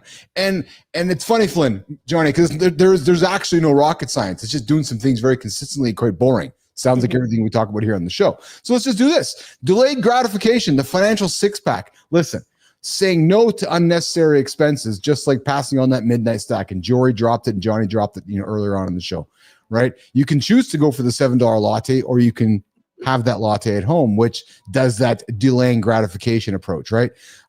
Looking at reaping rewards and investing patiently. So taking the time to go slow and enjoying the progress instead of the perfection, just like your fitness or your lifestyle journey, right? We're also focused on the quick hits. Johnny, we talk about the gambling world there. I'm right there with you. If we can delay gratification, you're more than likely going to achieve a financial six-pack. Marty. Johnny, Flynn, and comments on that. Delaying gratification. Well, real quick, I obviously haven't seen the rest of these, but my position, I'm going to come at this from a different way. I think this is playing defense. I think this is the problem with people. People are sitting there. I think rather than putting your energy into pinching your pennies, put your energy into making a dime. Yeah. So I don't disagree with you, Johnny. Where I'm coming at with this today is just this idea that your bank account's not going to change overnight, just like your body, just like your fitness, just like your lifestyle. It is a continued boring process. And it is a continued process of a day in, day out, patiently go to the gym, patiently make good decisions, patiently invest your money, but it's not going to happen with a quick hit. You're not going to wake up and go, all of a sudden, I'm going to be a bodybuilder in a week. I'm not going to be a millionaire in a week. It doesn't happen that way. So that's really, I agree with that. I agree with that. But I think the journey of, we get more of what we focus on. So I agree. Are we focused on fucking pinching pennies, or are we focused on creating fucking dimes? Yes. So I agree with all this, but I think this should just be like like a fucking subconscious habit that doesn't get any fucking attention. I don't. So, Johnny, I don't disagree with you, man. I agree 1,000% with you, as a matter of fact. But again, I'm coming at this with encouraging folks to not think that they're just going to all of a sudden win the lottery and their life's going to change overnight. If you want to change, if you want to change your bank account, just like you want to change your body or your life, you got to put the fucking consistent work in day after day after day. This right here is basically plugging the leaks in the bucket. Right? Yes. Yes. Then what you got to do is you got to get a fucking stronger spigot, filling up your goddamn bucket. So don't get so lost and trying to find the holes. That none of this, like we talk about perfection, none of this is going to be perfect. You know, get the major holes plugged and then focus on getting a big old fat stream filling up that bucket. Yes. Yes. Yes. Well, and I think from my perspective too, there's sort of like what we talk about with your brand. You can't be authentic if you don't know who the fuck you are. Yep. You can't be your authentic self. If your bank account is struggling, you've likely got some money issues. And I can speak to this from personal experience. So my inability to focus on anything other than a big grand slam that all of a sudden is going to change my bank account overnight made me and brought me to a point where I was making a lot of bad decisions. Yeah. So I needed to have more of the patience around it. And to your point, Johnny, I wasn't focusing on how do I actually monetize myself? I wasn't focusing on how do I make money? And so it was everything I was doing was okay, I'm going to save pennies over here. I'm going to worry about this $11 fucking subscription over here, which listen, that's an issue too. But then I'm not even focusing on like, how do you actually make money and how do you monetize yourself? So for me, it was definitely realizing no one thing, which is what I tried to do over and over and over again, was going to change the fact that I didn't think I was worthy of asking for money for the shit that I would offer people. Yeah. Period. End of day. And when I got to understanding that in myself and I got more confident and comfortable in the fact that I am worthy and that I can make money and I should make money and there's nothing wrong with that, then a lot of this became a lot easier for me. Yeah. Yes. Well, and another element that we got to bring up too is that I'm speaking from an entrepreneur, a creator perspective. If someone has a set amount of money coming in every month from a job and they don't have a way to increase that, then this is your way to go. But I think from the standpoint of, give this some attention, get it in check, start your side hustle to create that bigger stream is really the message that I'm wanting to make sure that people hear in this. Don't get so focused.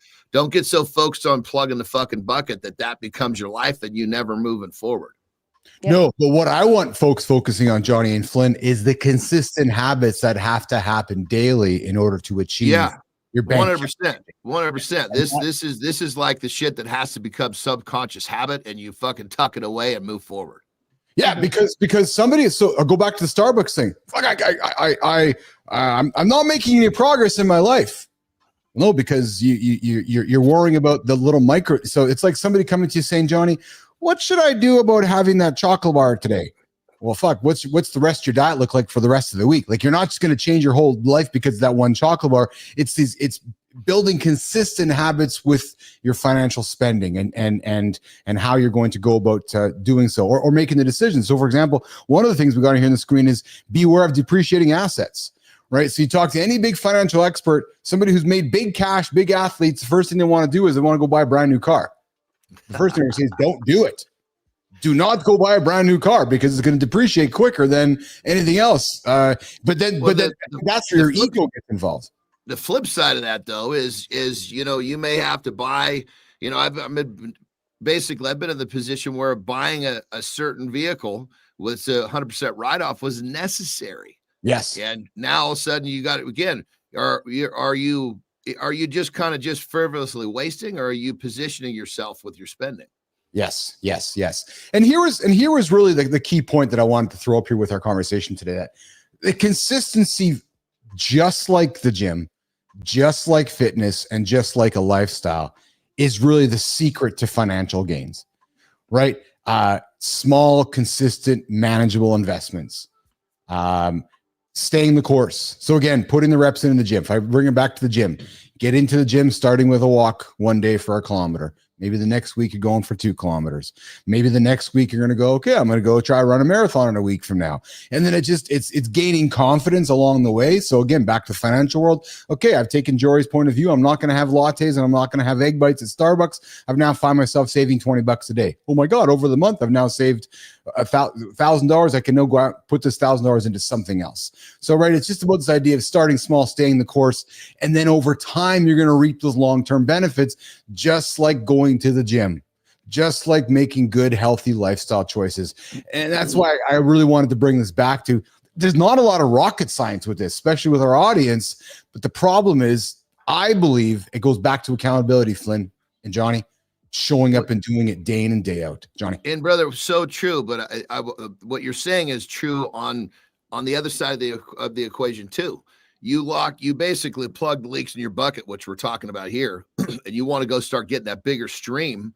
That bigger stream is built with the same fucking shit, the same daily habits. That's exactly right. These we're talking about exists on both sides of the fence. Yes. You can't avoid this. The question is, are you putting the right amount of tension into the right spot based on what you're trying to do in your situation?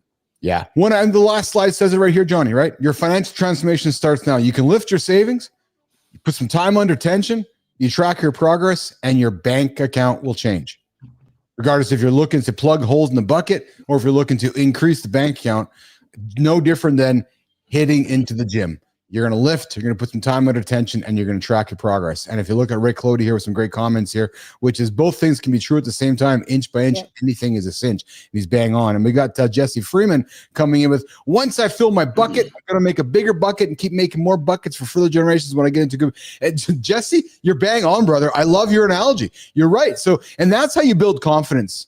Flynn, Johnny, right? Yeah. So Jesse's like, okay, I filled this bucket. All right, I got to go to the next one now. And I love that analogy because, just filling buckets and then they start overflowing, get into the next one is a great way to move that forward. But to Johnny's point, if you don't fucking fill those holes, it doesn't matter how many buckets you actually build. And for me, I start all things with the why. If you have a financial problem right now, spend some time reflecting on why that is. Because I promise you, what the message that's in your head may not be reality. The message that's in your head is, well, I haven't had this, or well, I haven't been able to do this, versus saying, listen, we got money issues. Some people got money trauma. The way that you grew up, the way that you were socialized, you didn't talk about money. It was a bad thing. And all that's cool. But you need to spend some time actually figuring that out as well, figuring it out. Just reflecting on what is the reality of why you're in the situation that you're in right now, so you don't continue those mistakes as you move forward. Yes. All right. Hey, listen, you're hanging out with Keith, Johnny, Flynn. Mornings in the Lab with Keith and Friends, the only morning show to get your day started here. Looking at my clock here. I want to get to something, which is what happens, Jimmy, what happens when faith meets human desire? I'm going to tell you right now, nation, you get soaking. And it is absolutely not what you think. We're going to have some fun conversation for the next few minutes as we walk Johnny out of the lab here. But nation, let's lean into this. I just recently learned about this in the last week, and I just couldn't wrap my head around this, so I had to talk about it here in the lab. Shinku, I hope you're paying attention. Jesse Freeman, hope. Rick Clody, pay attention. In Mormon culture, some young people have devised unconventional ways to explore intimacy while staying technically within the rules. Flynn, it's like a hot dog. It's called soaking. Okay. Well, then you said you broke up. You said technically staying inside the rules. Is that what you said? Yeah, technically staying within the rules. Perhaps technically staying within the morality rules, Johnny. And it's called the rules of Mormonism. They're very clear. And it's called soaking, and it's as wild as it sounds. So let's get into what soaking is. And I got a little thing here I'm going to pull on the screen. I think you said this is Mormon. Is that correct? Yeah. So what is soaking? So, Johnny, soaking is the practice of inserting the penis into the vagina without moving or thrusting. It is apparently a loophole in the Mormon practice, attempting to bypass the strict law on chastity. Now, what does sometimes happen, Flynn, is that if a third person could come involved, when they jump on the bed, they create what's called jump humping. So, for example, we know. I'm sorry, what?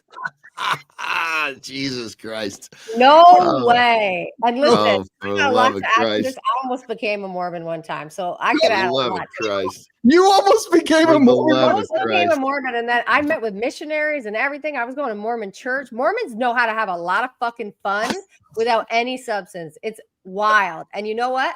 Then I realized as soon as I met with missionaries, I was like, oh, fuck, I just love this girl. I'm a lesbian. I'm glad you said it because I was going to wait a minute. I was going to become a Mormon once, but then I woke up, not queer instead. Like I was like, oh, yeah, no, I just love her. She's Mormon. My bad. So apparently, guys, so think about a hot dog, right? You put the penis inside of the bun and it just sits there. That's what soaking is, right? So, and Mormon, the young Mormon culture, and Johnny, you got young daughters. I got a young daughter. I was talking to my young daughter about this last night, actually. I'm like, hey, I'm talking about soaking on the show today. She's like, what the hell's that? And I'm like, hey, it's part of, it came up on TikTok back in 2009. Yeah.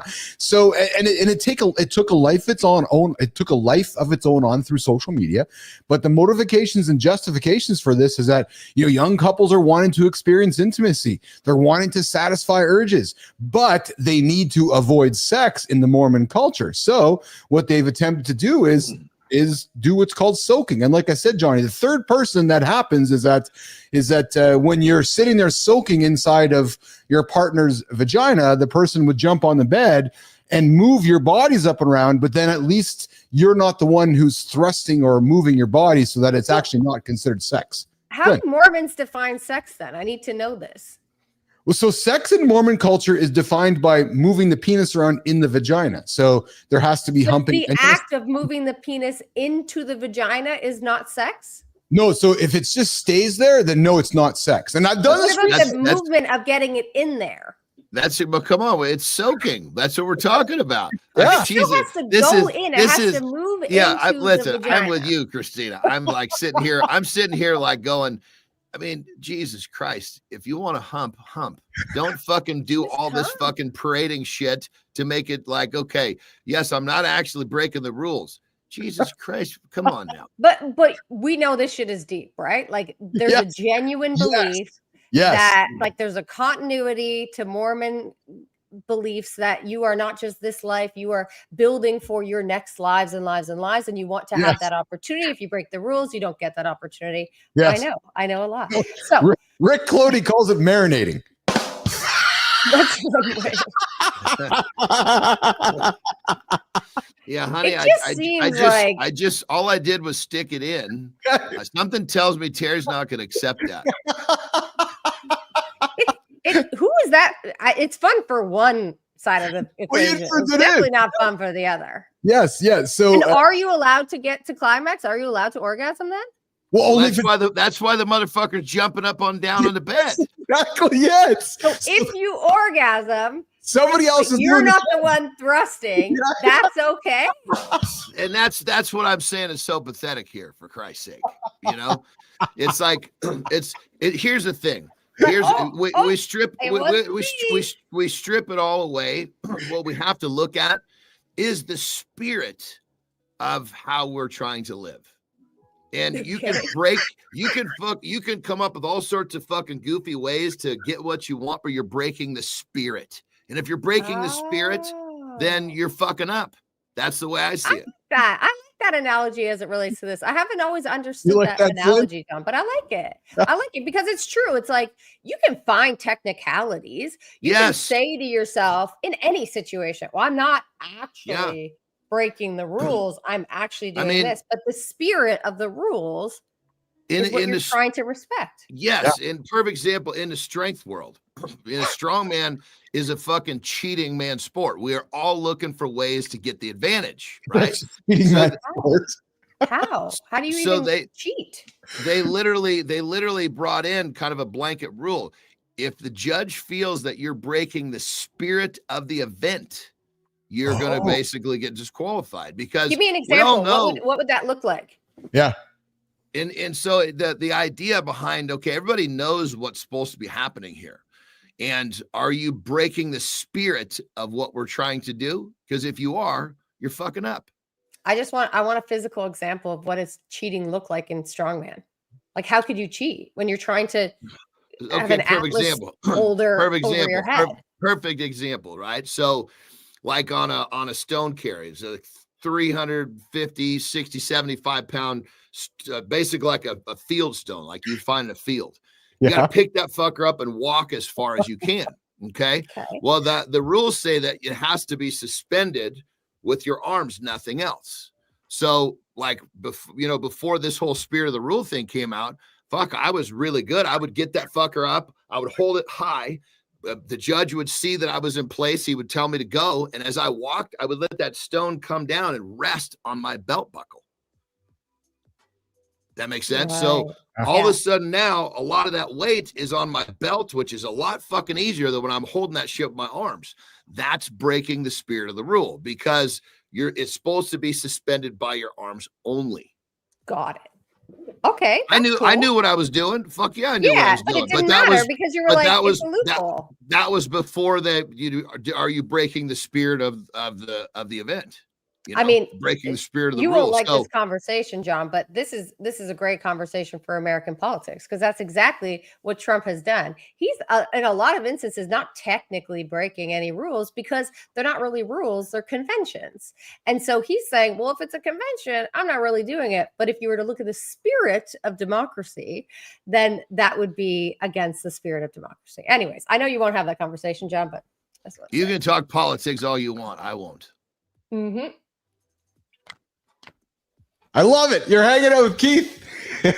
Johnny and Flynn here. Mornings in the lab with Keith and friends here. We're wrapping up our conversation on soaking. And I see we got Adam Peters waiting for us in the green room there. And we got a funny comment here from Rick Clody, which is wrapping up this conversation on soaking, which is try explaining that to your partner. Yeah, honey, I was just soaking. I didn't take a bath or scrub or anything. And if you're tuning in now wondering what soaking is, I invite you to go back to the top of the conversation here. It is. Say it. Honey, I was soaking and there was no jumper. So I was safe, I didn't get off because nobody jumped on the I bed. fell asleep. I'm sorry, but our jumper didn't come. That's it. Which meant I didn't come. My bad. All right. Okay, well, let's wrap her up here, guys. Let's wrap it up with Johnny, because I know we're going to wrap the show. We're going to wrap it up with Johnny, and Johnny's going to get on with the day here. And myself and Flynn are going to welcome in Adam Peters. I can see him hanging out in the green in there, waiting for us. Be here in a couple minutes. Johnny, what's on the agenda on the weekend loop, brother? So right after this, I got a team meeting with the team a little early because I got to get on the road. Basically going from team meeting, basically loading up the vehicle, and off we go to see the oldest daughter do the dress fitting. So it's going to be a fun day. That's exciting. Are you going to be part of that as well? Well, this is actually the second one, so I get to be more a part of it. For the first one, she loved it at the time, but then decided she didn't like it. So the fathers are not supposed to be too involved in seeing what's going on. But the second one, I think I'm going to get a little bit more exposure this time around. There you go. Nicely done. But when it comes down to, it's a weekend that's based around her dress fitting. So we're going to spend time with the grandson and all sorts. So it's going to be a great weekend. A great travel trip with Terry and the girls, and have yourself a great time. And we'll look forward to reconnecting with you on Monday of the start of next week's loop, my friend. Yep, and I will be in a hotel, so I'll see you guys. I'm not sure what. I'll be there, but I'm not sure where I'll be. I look forward to it, pal. You travel safe. Say hi to Terry. Say hi to the girls for us, and safe travels. You safe travels, okay, brother? Have a good loop, guys. All right, pal. All right. Johnny. Johnny Anderson's going to head out of here. Mornings in the lab with Keith and friends. Myself and Flynn are hanging out. Producer Jimmy is on the buttons here still. And I see your comment there, Shinku. Yeah. Politics gets people in their feelings, best to avoid. I don't know. They kind of intrigue me here. I'm thinking about maybe adding a segment to the show here where we can maybe have some conversation around that. Because you said something, Flynn, which is quite intriguing to me too.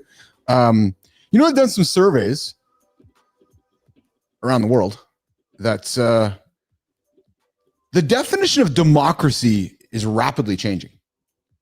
And I'm not suggesting there's a right or a wrong with it. I'm simply saying that they've done some research around the world, and the definition of democracy here in Canada might be very different than the definition of democracy in other parts of the world. And I find that fascinating because, you know, you and I grew up, well, I got a couple of years on you, and you know, I'm more close to Quit putting us in the same generation. I got We're not called the same. I called him that yesterday. But Rick Clody and I are, you know, same generation that, you know, we grew up with thinking what democracy was. But as time has passed beyond us, maybe that is a new definition that we need to consider. Oh, yeah. Maybe it's a conversation we need to have that in particular places in the world, documents and lands that were established by 18, 19, 20, 21-year-olds at the time, maybe there's some changes that need to be made to that. And Right. that's okay. Right? Oh, you think the 20-year-old didn't have any experience when he was making the decision? Weird. Yeah, I don't know. Maybe there's just a way to think. Yeah, like I'm right now, when I think about the things I'm going to teach my kids, democracy is not top of the line. Like to me, the civic responsibility conversation and like what it looks like to build community, that's not always going to be aligned with a direct conversation on democracy. So I think we do have to acknowledge that, yeah, one, a definition is not always the definition in different places in the world. And two, it's okay to evolve. Because if you don't evolve, you get folks like we currently have in office that are going to exploit the things that they see that are not law, but are convention. And there's a lot of fucking conventions in democracy that are being exposed. Well, but I can say we got Shinku popping up with, I thought democracy was everyone has a voice. So Shinku, so did I. But I live in a country now where we don't have democracy. We live in a country where it's pretty much a communist state, that we don't have a voice. They just tell us what to do, and it's regulation after regulation. It's a law here, it's a law there. It's like, fuck, can't do anything. So to me, that's not democracy, right? So I like myself what might be happening in parts of the world where they're saying, you know what, fuck status quo, man, because there's just that desk over there is just piled up with too many papers, too much regulations, too many laws, too many rules, too many, you can't do this, you can't do that. Hold on a second here. Why can't we all just go make some money and build society again, right? Anyways, we won't get into that right now, but I love this conversation around what isn't democracy and how and so forth, because you're right, you know. So yeah, Shinku, so democracy equals communism. There's some would argue that, Shinku. Some would suggest that might be happening, or it's a new definition of it, right? Do we want to be in a society, a democracy where we're all following behind, you know, a singular leader? I don't know, right? Some parts of the world are happy with that, right? We know the world has shifted very much to many more authoritarian states than there were in the past. So I don't know. It's fascinating conversation for me. I love it. I think it's a good one. And to me, it's not about right or wrong. It's just about, you know, what's happening in the world right now. We got Rick Clody joining in. Yeah, Kristina Flynn, you mentioned that there are words that we don't use more that are awesome, like cornucopia. Ideas. You're right, Clody. You're absolutely right. And again, that's kind of what I'm hoping to achieve with this show here, is that introducing words, introducing ideas that we've erased. So again, I'm the first person to say, I believe the world has become too WOKE, woke.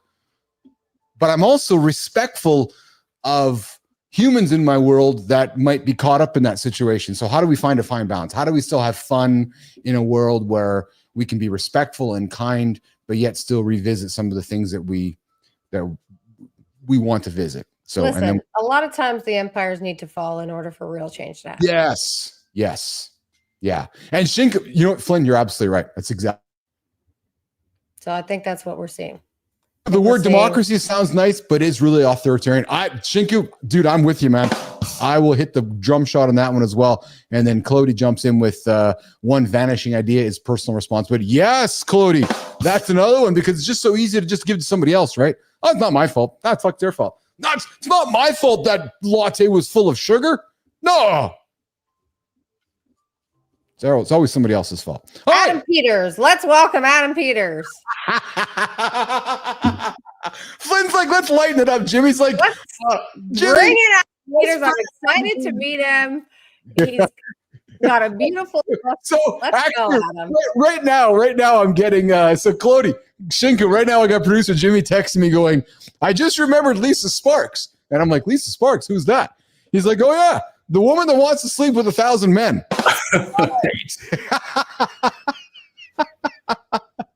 Yes, that is Lisa Sparks. Adam Peters, good morning. Good to have you here. Mornings in the Lab with Keith and friends. Jimmy, let's do this, man. Let's do this. Let's bring up this. I got some fun here with Adam. I got something I want to put up here. So, all right, let's do this. We're gonna bring up this. Boom. All right. So we have Adam Peters here. He's empowering growth through adventure wellness coaching. He's all about a journey of resilience and growth. He's got 10 years of military service. He's got federal law enforcement. He's a backcountry guide. He's a wellness coach. No. That's the recommendation you had me send you. That's the guy that I wanted to shout out. Oh, That's not me. There you go. That's Tony.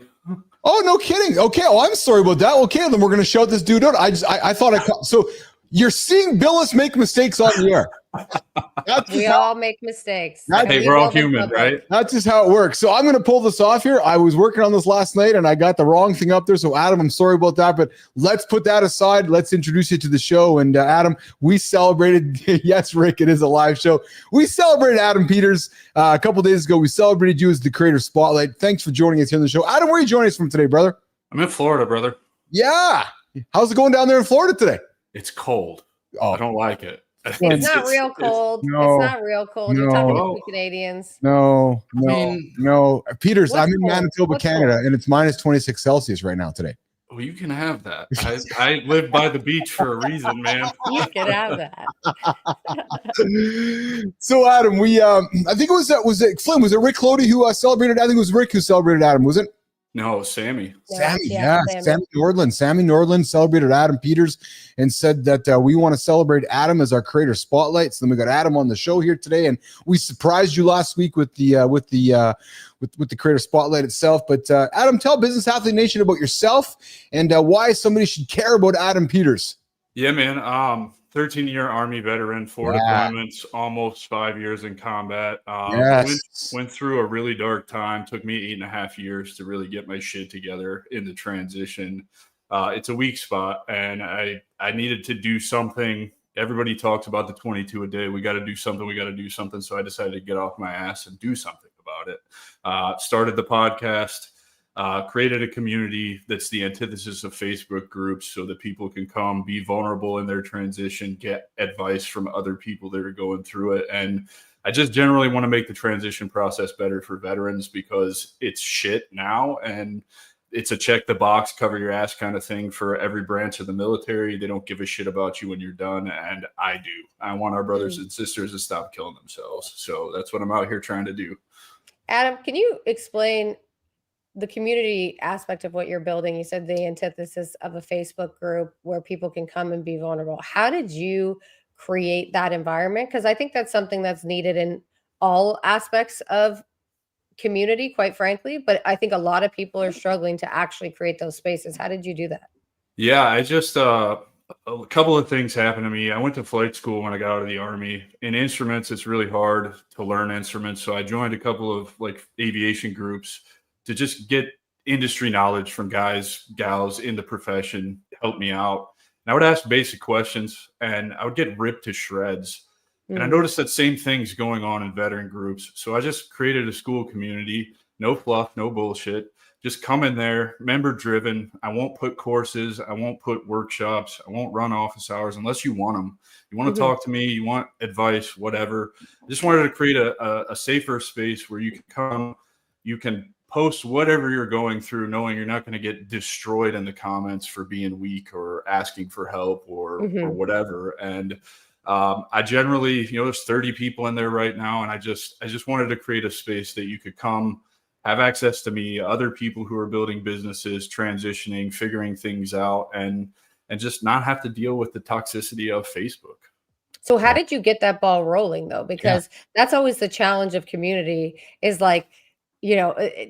you need to have so many people in there in order for it to work, but you don't want to have too many people in there. And it's like this very chicken and egg. So how did you perpetuate that mentality that really the culture that you wanted to set in there, which was like, this is no bullshit. You come here, you do this, because it's one thing to get people in. It's another thing to get them engaged. How'd you do that? Yeah, I'm still working that out, you know. Still trying to get people out of their own way, still trying to convince them that you can come to this place and, you know, put all on the table and you're not going to get destroyed for it. So I just took action, honestly. I started posting on LinkedIn, tried to find a niche, found the niche after presenting to a veteran skill bridge program, and then just kind of started talking to people and just kind of kept gathering feedback, implementing that feedback. Like, hey, we need community. That's what we're missing. We need community. I don't have a clue what I'm doing. I just We start, love that. just kind of do it. And, you know, it ebbs and flows. People come and go, you know, some see the value, some don't. Others, a lot of others see the value and they want to partner with me. They want to help me build this thing, you know, in the areas that I may be lacking. Like I said, I don't like creating courses. I don't want fluff. So there's other veterans out there. I have a meeting with one next week that wants very much to help me create workshops that are needed based on doing the work that she's doing with transition. And so, you know, I have this vision for a place where we as veterans can just come together and stop all the hating on one another and realize it's okay to ask for help and just collaborate and help each other get to where we want to be, which is generally just living better lives. So dope. Adam, I got nothing but props and respect for you, brother. You know, I appreciate the service you've put in and so forth. Adam, I'm a huge fan of the moment behind the moments. Yeah. The moment is what the world sees. The moment is what society sees. But then there's those moments that are in those dark places, those moments that, you know, you're getting up before you brush your teeth, or those moments you're walking down the hallway and the light's out and you turn the light on and there's something going on in your head. Adam, as you were transitioning, you use that word, as you were transitioning to try to figure, if I can, with all respect, use this. Yeah. You were transitioning to figure shit out when that part of your life was done. Yeah. Take me and Flynn right now in the audience, where that moment was within the moment where you recognized that you needed help. Oh man. I think for me, it was when I got to my lowest point. I had failed at building an insurance agency because I got recruited into the scummy side of insurance. Didn't know what I didn't know about chargebacks, about knocking doors, selling final expense to the poorest 1/3 of Americans. Went broke basically. And, you know, then it was like, okay, where do we go from here? So I just decided we moved back down here to Florida. My wife chose, it was her turn to pick a place to go. Came to Florida, re-enrolled in flight school, had a little challenge there. You know, some numbers were off when I was getting ready to take the check ride to be an instructor a week before. Ended up having to write a letter to the FAA and send them a check for $2, wait 6 months to get the paperwork I needed to take the check ride.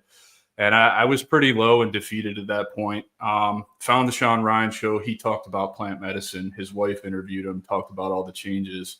And that's really kind of when I knew I needed help. I knew VA and the pills and all of that was not an option. I just watched too many of my buddies turn into zombies and still try to kill themselves on all the pills. So for me, it was like, this is the last straw. Like, let me see if plant medicine can help. July last year, went to Peru, got picked up by Heroic Hearts Project, and they saved my life. It changed everything for me. Everything. Everything I built has been since then, since I came home from that, lost 100 pounds, realized that it's the strongest thing you can do to reach out, be vulnerable, tell them what you're going through and ask for help. All of it. Everything. Wow. I just got goosebumps here, and I got emotion in my eyes. Just to be honest, everybody. Whoa! You said plant-based medicine. Is that what you said? Plant-based or plant? Just plant medicine. Ayahuasca, ibogaine, 5-MeO DMT, mushrooms. You know, bufo, whatever you're into, San Pedro, all of it. All of it. MDMA, cannabis, psilocybin, like all those types of things. Yeah. Yes, sir. Yep. Interesting. So let's talk about that. I'm quite intrigued about that. You know, Flynn and I live here in Canada, where cannabis is a legal product. So talk about the benefits of plant-based medicine, because I'm fascinated by. You said I'm seeing my buddies die with old school pharma, popping those pills, and you discovered plant-based medicine changed your life, Adam. Yeah, man. If you look, all the studies that have been going on here, Heroic Hearts has been running a study with psilocybin and MDMA. There was a big legal battle with the FDA or whoever regulates the shit here in the States, whatever. MDMA has been shown to cure PTSD in veterans at a rate of 78%. Wow. So what these plant medicines do is they rewire the neural pathways in your brain. Like scientifically, they recreate the connections that are lost in childhood traumas, combat traumas, TBIs, all that good stuff. And there's just so much we don't know about it because we can't study it because exactly.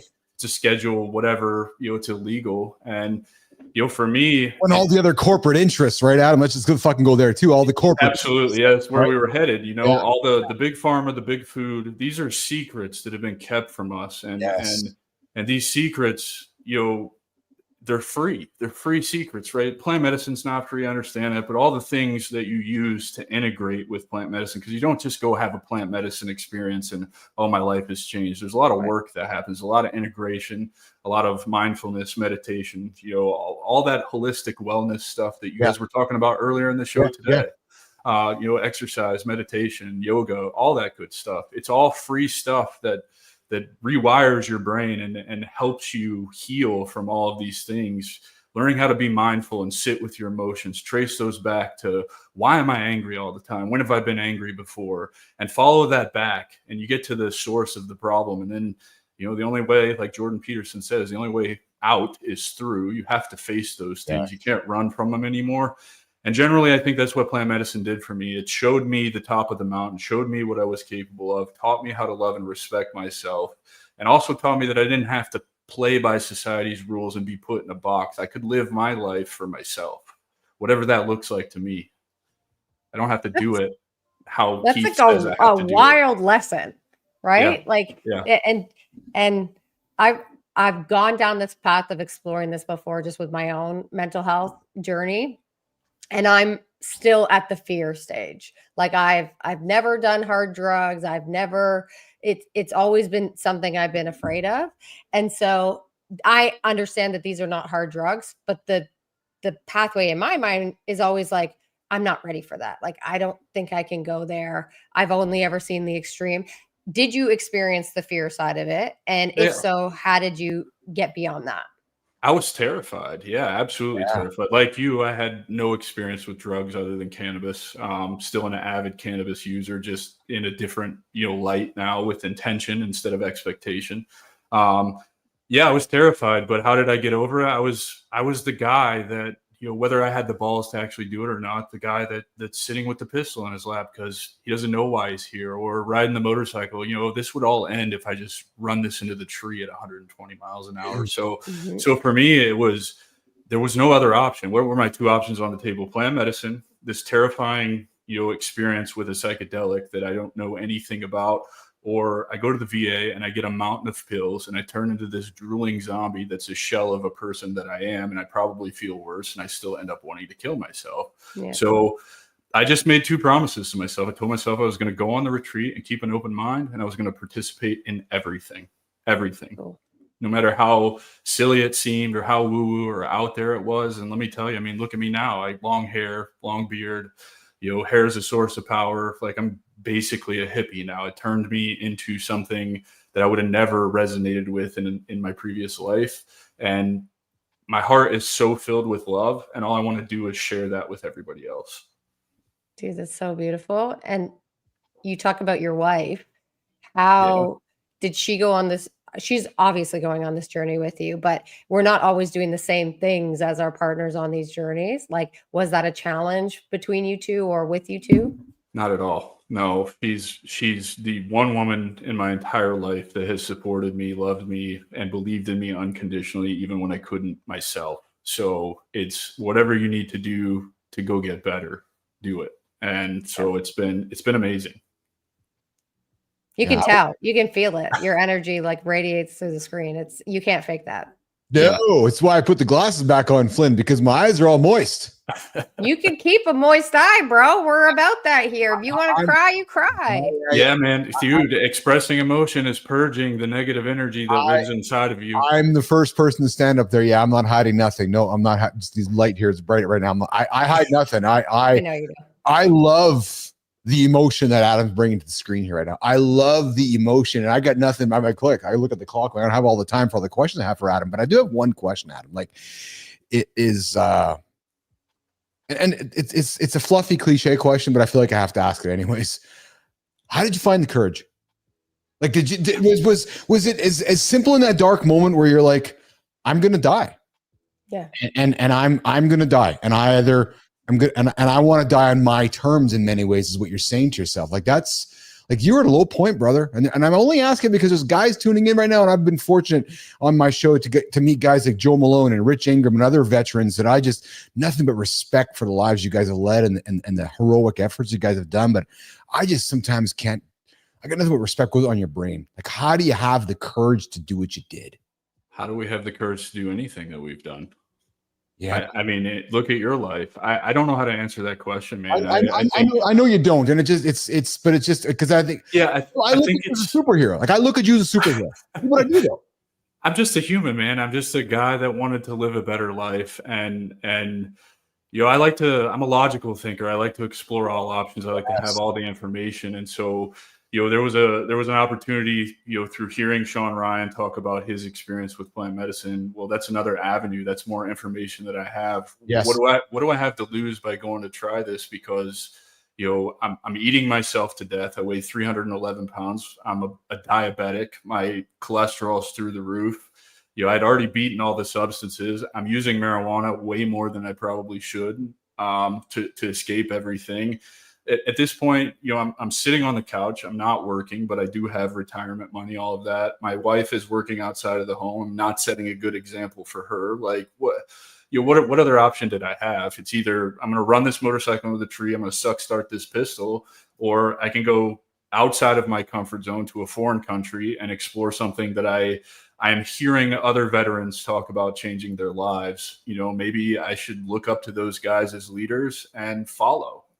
Oh, dude, you're a fucking leader, man. When you were in the military, Adam, were you the boss? Like, were you a captain? Were you no? You're grunt. Man, I only made it to staff sergeant or E6. I held a platoon as a staff sergeant after Afghanistan. I tell people, you can go listen to any episode of my podcast that's released, and I probably mentioned I think I was a very mediocre soldier. Particularly given what I know about myself now and the belief I have in myself, knowing what I'm capable of. But, you know, everybody's perspective is different. I still have a couple of guys that just got off the phone with one last night who called me to tell me, he's like, well, Sergeant, I got picked up for drill sergeant school and I fucking don't want to do it, but it's the path to sergeant major. I still mentor guys that are in the Army. So apparently I was a good leader, and I don't give myself enough credit. You know what I mean? And that's where we all go wrong. We're our own worst critics. And believe me, I'm doing the work on myself to get that out of my head. But, you know, I will always feel a certain way about my career. However glorious other people want to think it was, I think I was very mediocre and I could have been much better. I need to introduce you to Daniel Brenneman. Flynn, we got to introduce these two because Brenneman's. Yeah, I was going to say, and Brenneman's all the brand treatment, and you need to get your story out there. And we got people in the comments here, like Jesse. Jesse's 18, and he's saying, like, you need to be a motivational speaker. You have the ability. We got Rick Clody saying, like, you're a real dude, helping real veterans. Yeah, I got to meet with Rick earlier this week, so it's been cool to hear his name dropped in here. I heard Rich Ingram. I've had him on my show. I get to talk to him, and we're working on some public speaking stuff. Cody Hand is got the Speakers Collaborative. Cody's a friend of the show too. Yeah, he's got the Speakers Collaborative. I had lunch with him a week or two ago, and over in Orlando, he's going to put me on a stage early next year as his veteran initiative. So. Yeah, man, I'm just a guy that wants to be a guy I didn't have when I transitioned. That's generally what I'm out here doing. I say it all the time. I don't have a clue what I'm doing. I have no end goal. I think the overall long-term vision for my brand would be to be some kind of skill bridge that helps veterans transition better. But I'm just going to keep doing what I'm doing and being an example. You know, it is what it is. Peters, I got to tell you something, man, because what you just said is sometimes I'll be vulnerable. I struggle with some days too as I'm building this thing. But the reality is we're both the same with one thing. We're showing up authentically. Every day, man. So every day, that's all it takes. So in many ways, what I'm going to say is going to come across like kind of dickish, but like, I don't care what you're going to become because I like who you are. Yeah, I appreciate that. And that's why I lean into, like, that's why, like, I want to get close to you because I'm like, I want to hear more. Like, I want give me more what Adam's serving up, because whatever he is, that's where I want to be a part of. And that's what when Flynn and I talk, that's why people tune into our show, because like, okay, I like what Bilous is serving up, you know, and he's bringing real shit every single day. He's falling it on his face every single day. You know what it is for me? Yeah. You know what it is for me? It's that so many people don't believe in themselves for a variety of different reasons. Yeah. And when they see people that believe in themselves, Yes. they're like, how? Yes. Like, how did you get there? What did that look like? Like, people don't know how to unlock belief in themselves. And that's what you two have. So when you show up, you're doing cool things, but you believe that you can fucking do them. That's the shit. That's the lessons. Those are the education that people need to know, because that's all they want. Well, it's interesting you say it, Flynn, because even Melissa, colleague Melissa said, she says, people love the Keith confidence. They want to know how they can get that. It's like Adam Peters. How do I get some of what Adam's serving up? And you know what? And all politics aside, you know, when President Trump tried to be assassinated and he got up and he said, fight.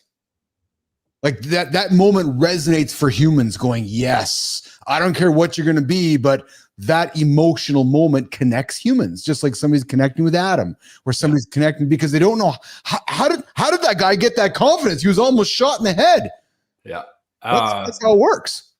I think you just show up every day, man. I still struggle day to day with belief in myself. That's a never ending battle. Yes. It just looks a little different as you start to grow, as you start to figure things out, as you start to see things working. You know, I killed some MRR from the community because I took on an opportunity that took too much of my time away and devalued the community. So now the community's free. So that means I got to pivot to find an income.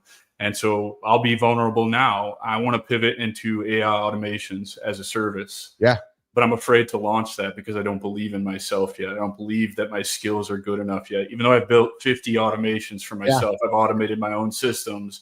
I still don't believe in myself enough to launch another offer, you know, a pretty significant, you know, revenue attached to that offer also. So you just have to show up every day, put in the work, do something 1% better every day. And I promise you, your life will look so much different in a year. I've done all of this since November of last year, everything.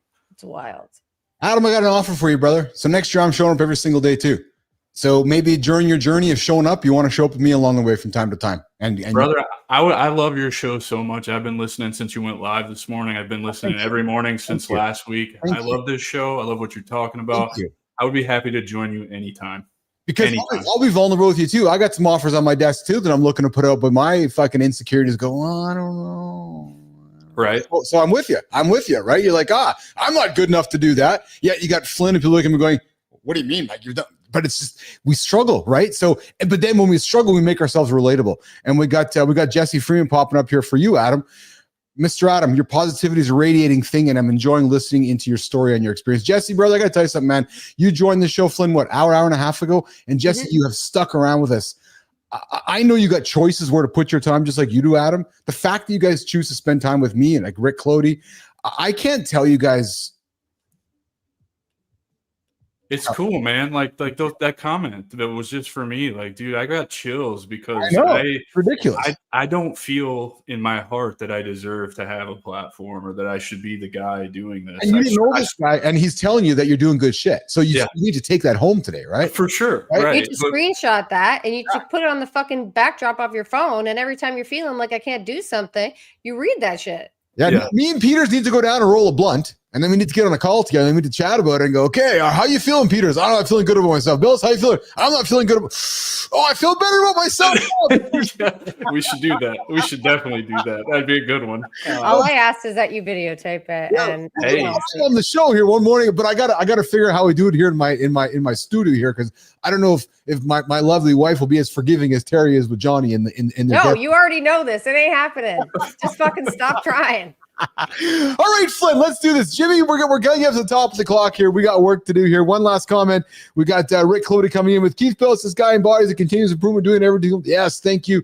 I appreciate that, Rick. All right, so Adam, you put somebody into my message feed that said, hey, there's somebody who's doing great work, and I kind of did the old teaser at the beginning of the show, but we're going to get to it.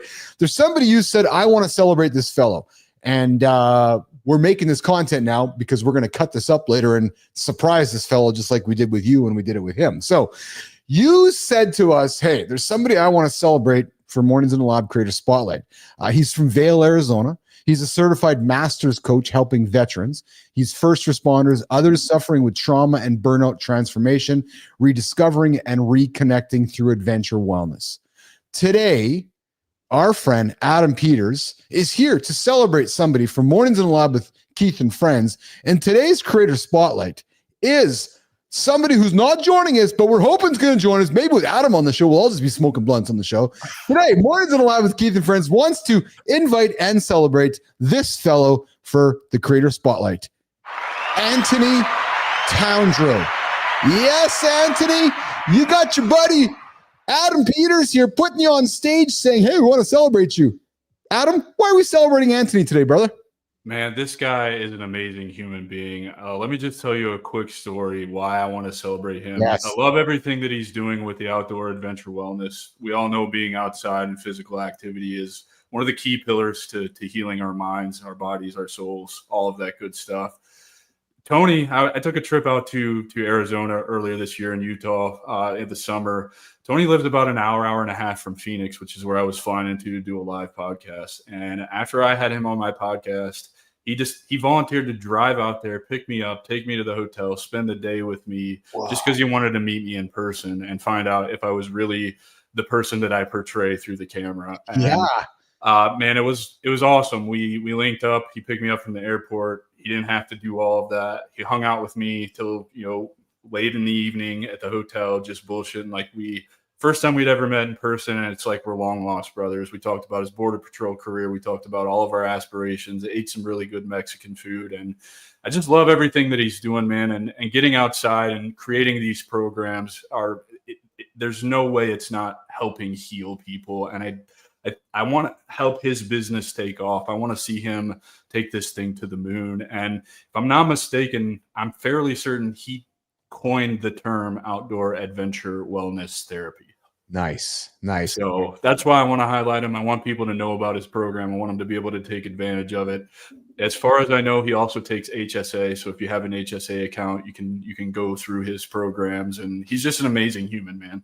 Oh, I love that. Anthony Toundreau, we are celebrating here this morning, Mornings in the Lab with Keith and Friends. You're seeing emotion in my eyes because I'm moved by your profile, and I'm moved by what Peters just said, is that you guys barely knew each other and you went and picked him up from the airport. And I'm looking at his pictures and I'm looking at his story very briefly here, Adam, and it's pretty clear on the face of it why the guy dropped everything to come pick you up. And Anthony, would love to have you on the show, get to know you, celebrate you.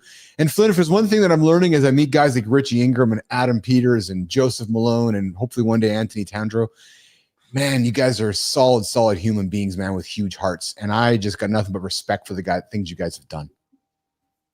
We weren't always like this, brother.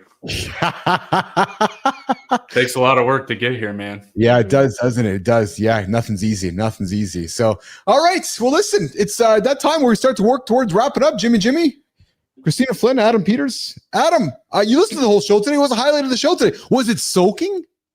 Man, that was pretty good. I like the whole show, man. You guys talked about getting out of your own way. You talked about showing up. You talked about routine. Yeah. You talked about it all, man. All of my favorite things, the same things that you look at my content that I talk about. This was a great one, man. I appreciate that. Adam, how can Business Athlete Nation find you and connect with you? And again, just let's put some on the table. Folks want to connect with Adam Peters over on LinkedIn. Where can they find you and what can they get from you? Yeah, man. Everything I primarily build on LinkedIn. So LinkedIn's the best place. If not, go to my website, thestrategicveteran.com. Everything for the podcast community. Eventually there'll be a blog up there. The AI automation stuff will be up there. Everything on my website. That's where you can find me. I still do all of my own comments and DMs, and I always will. So you will always talk to me. You won't talk to a virtual assistant or a robot. Love that. All right, Jimmy, let's wrap up the show with Flynn and Adam. Flynn, are some kind of some final closing words for you, Kristina? Yeah, I mean, the highlight segment for me, other than soaking, of course, just given my personal connections to Mormonism, it's just really fucking cool to have you on, Adam, and to see the reality, right? Like, you're not bullshitting us. This is hard work. It didn't come easy. It wasn't a system. It wasn't just like, I figured it out. Now you can too if you do the same shit I did. No, Like the path is going to be different for everyone. What we try to do on the show is present a lot of different perspectives, and you pick and choose the things that appeal to you. And maybe some people are appealing to the ayahuasca or the plant medicine, and maybe some people are appealing to the work you're doing in school and community. Whatever it is, that's the hope for the show. And I think you're like the perfect guest for us to be able to exemplify what we're trying to do here. So I really appreciate you coming on and being vulnerable. So true, Kristina. And I think Rick Clody says it best, right? Is that, thank you, Keith Bilous, for bringing this great American. And man, love that you bring quote unquote real people to your show who make a difference for us. Listen, Rick, that's the goal here, right? I know a lot of shows chase the celebrities and the high profile folks, and so do we. But what I'm learning is that where the true magic happens is when you bring guys like Adam Peters in the show and Daniel Brenneman, the real humans who we all can relate to and learn about their struggles and those dark moments where we make these different decisions that get us through life. So, Rick, I appreciate you. I appreciate you hanging out with us. Adam Peters, I appreciate you as well, brother. On behalf of Adam, Kristina Flynn, producer Jimmy, Rick Clody, Jesse Freeman, thanks, but you hung out the whole show, Jesse. I appreciate you, man. Good luck with the search. Yeah, we're back 8 o'clock Monday, Eastern time. Oh, hey, I know what I'm going to die. Yeah, Claudia, Me too. I know what I'm dying. So is Flynn. I'm only 4 years after you. It's wild. I got a lot of shit to do. Yeah, and we're not joking about it, but I know when I'm going to die, and we're going to talk about it on Monday. Yes, block.